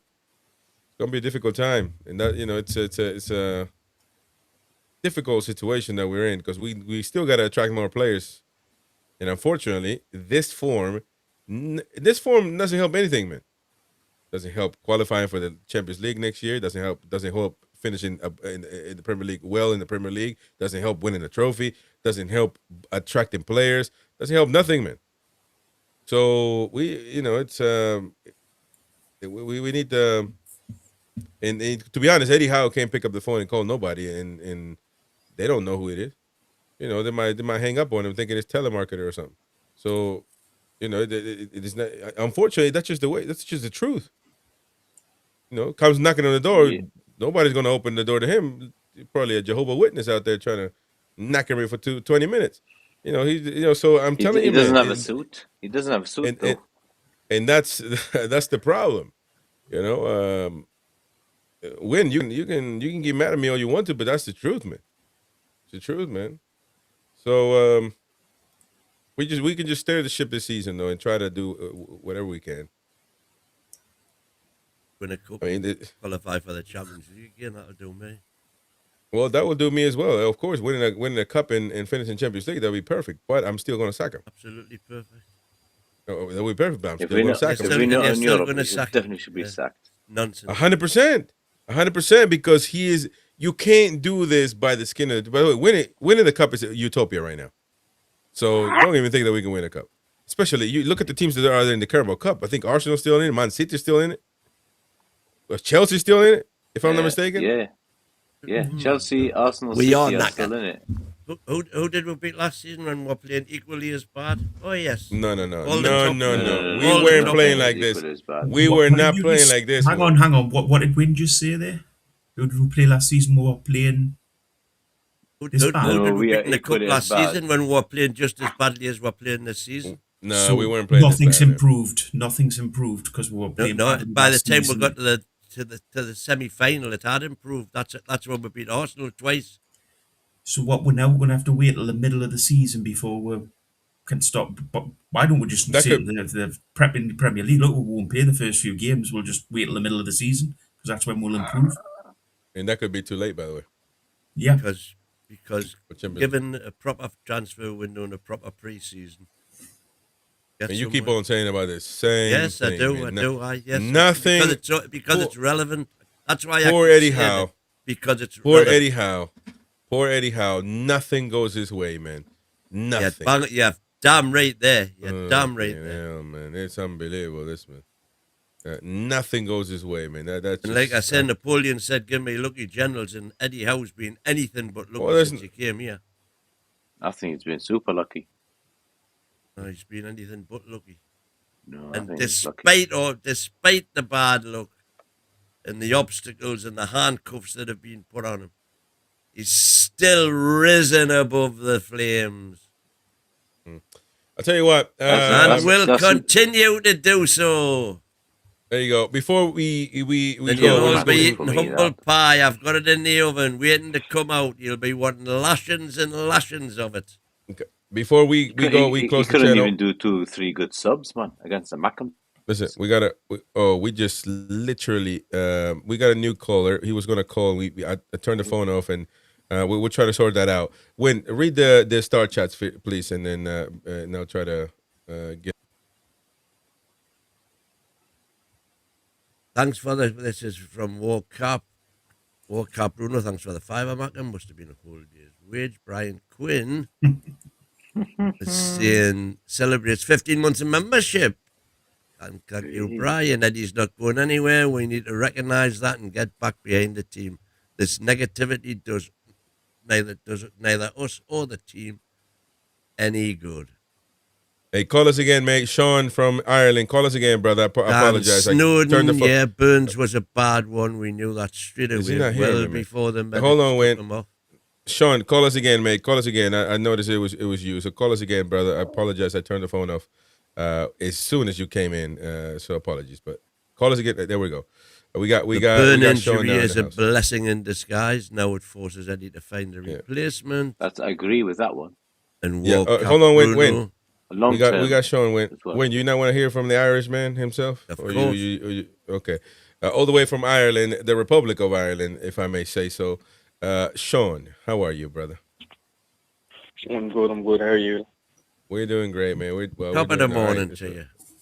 Top of the morning, man. Top of them. The top of the morning. What do you mean, man? It's 11. Yeah, it is. It is. What you do? You're knackered. It's man. always Get the outta top here. of the morning. Janga man. But Ganja, Sean, what you got to say, bro? Does the Fulham? Let me ask you. Did the Fulham game change anything for you?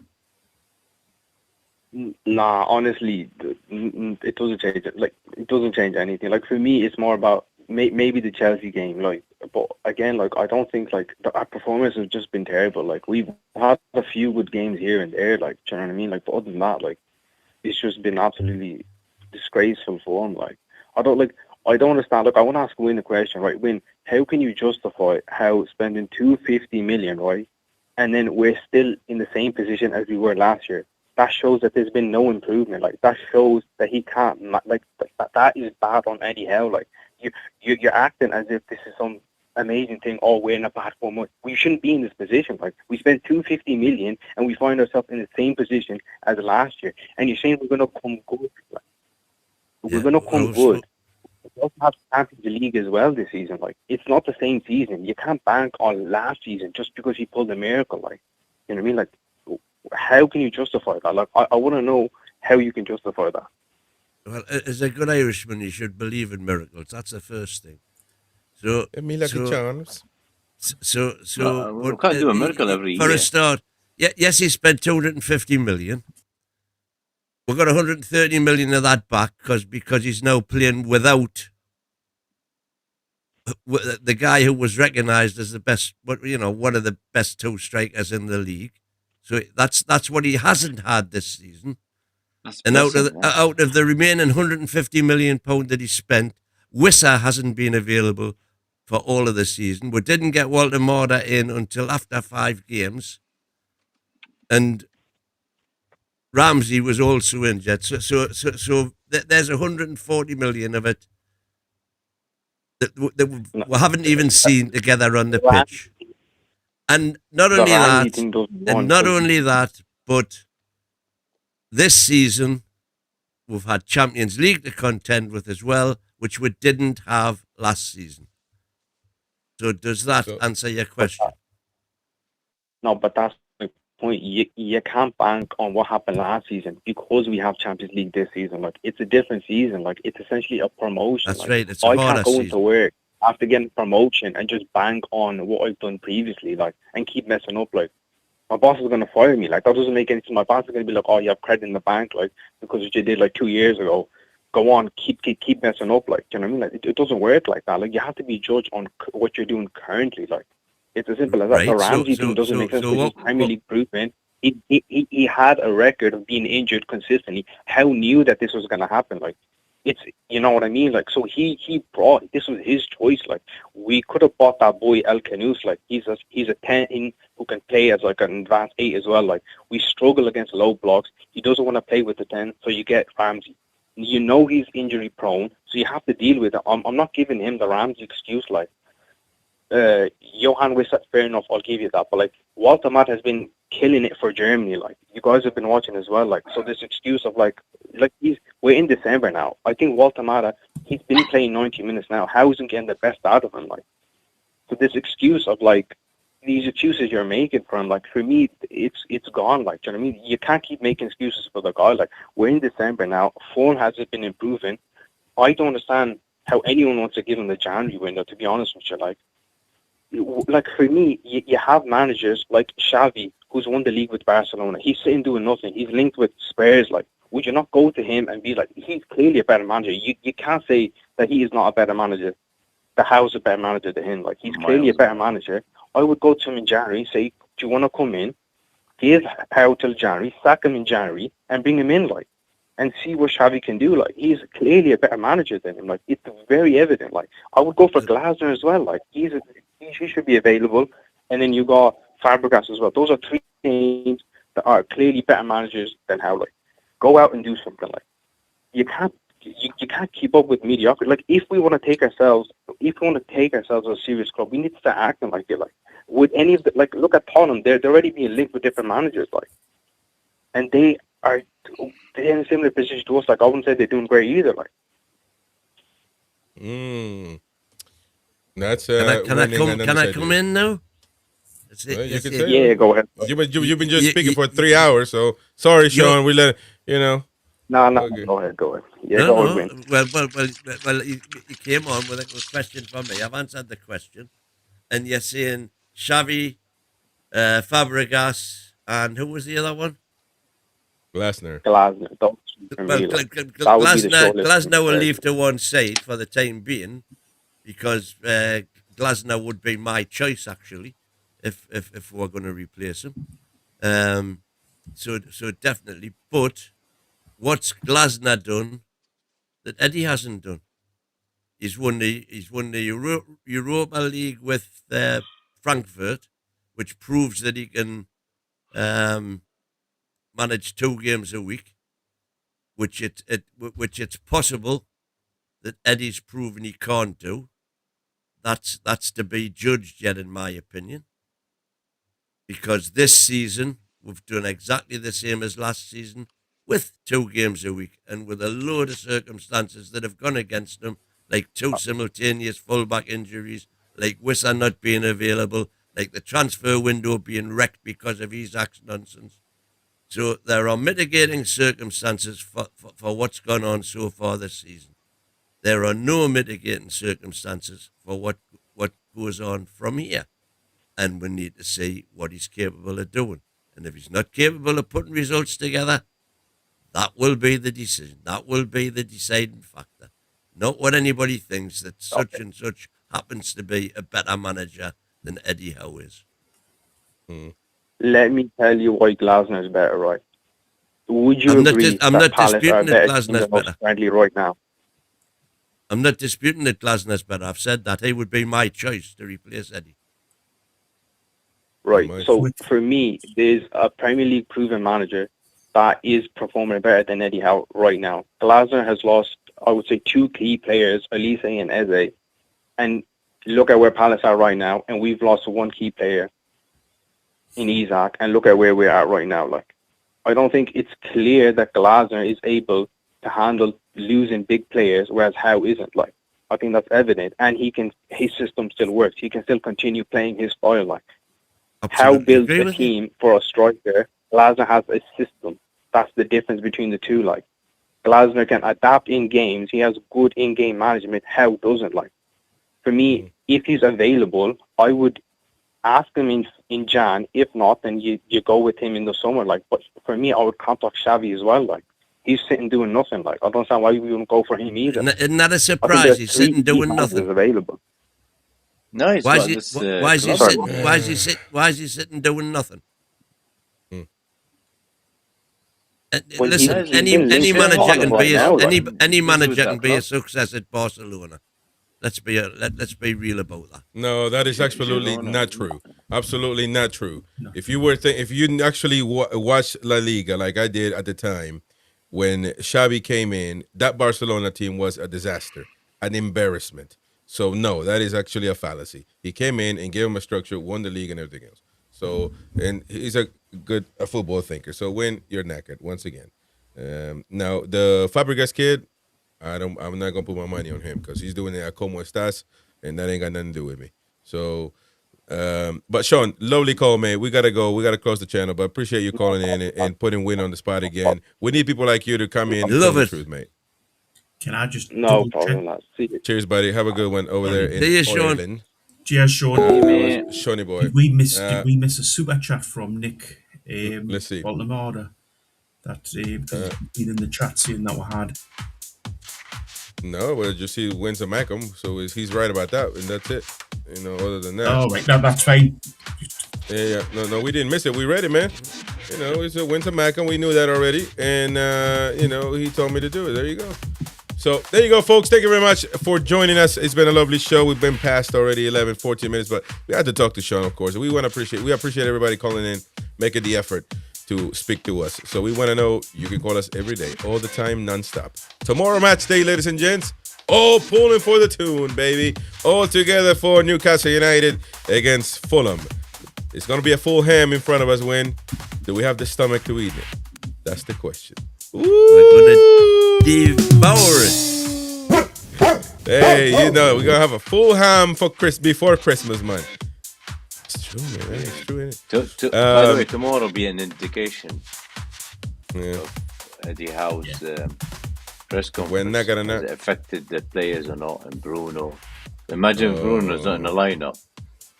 Well, I wouldn't think. I wouldn't think that, but I wouldn't think that.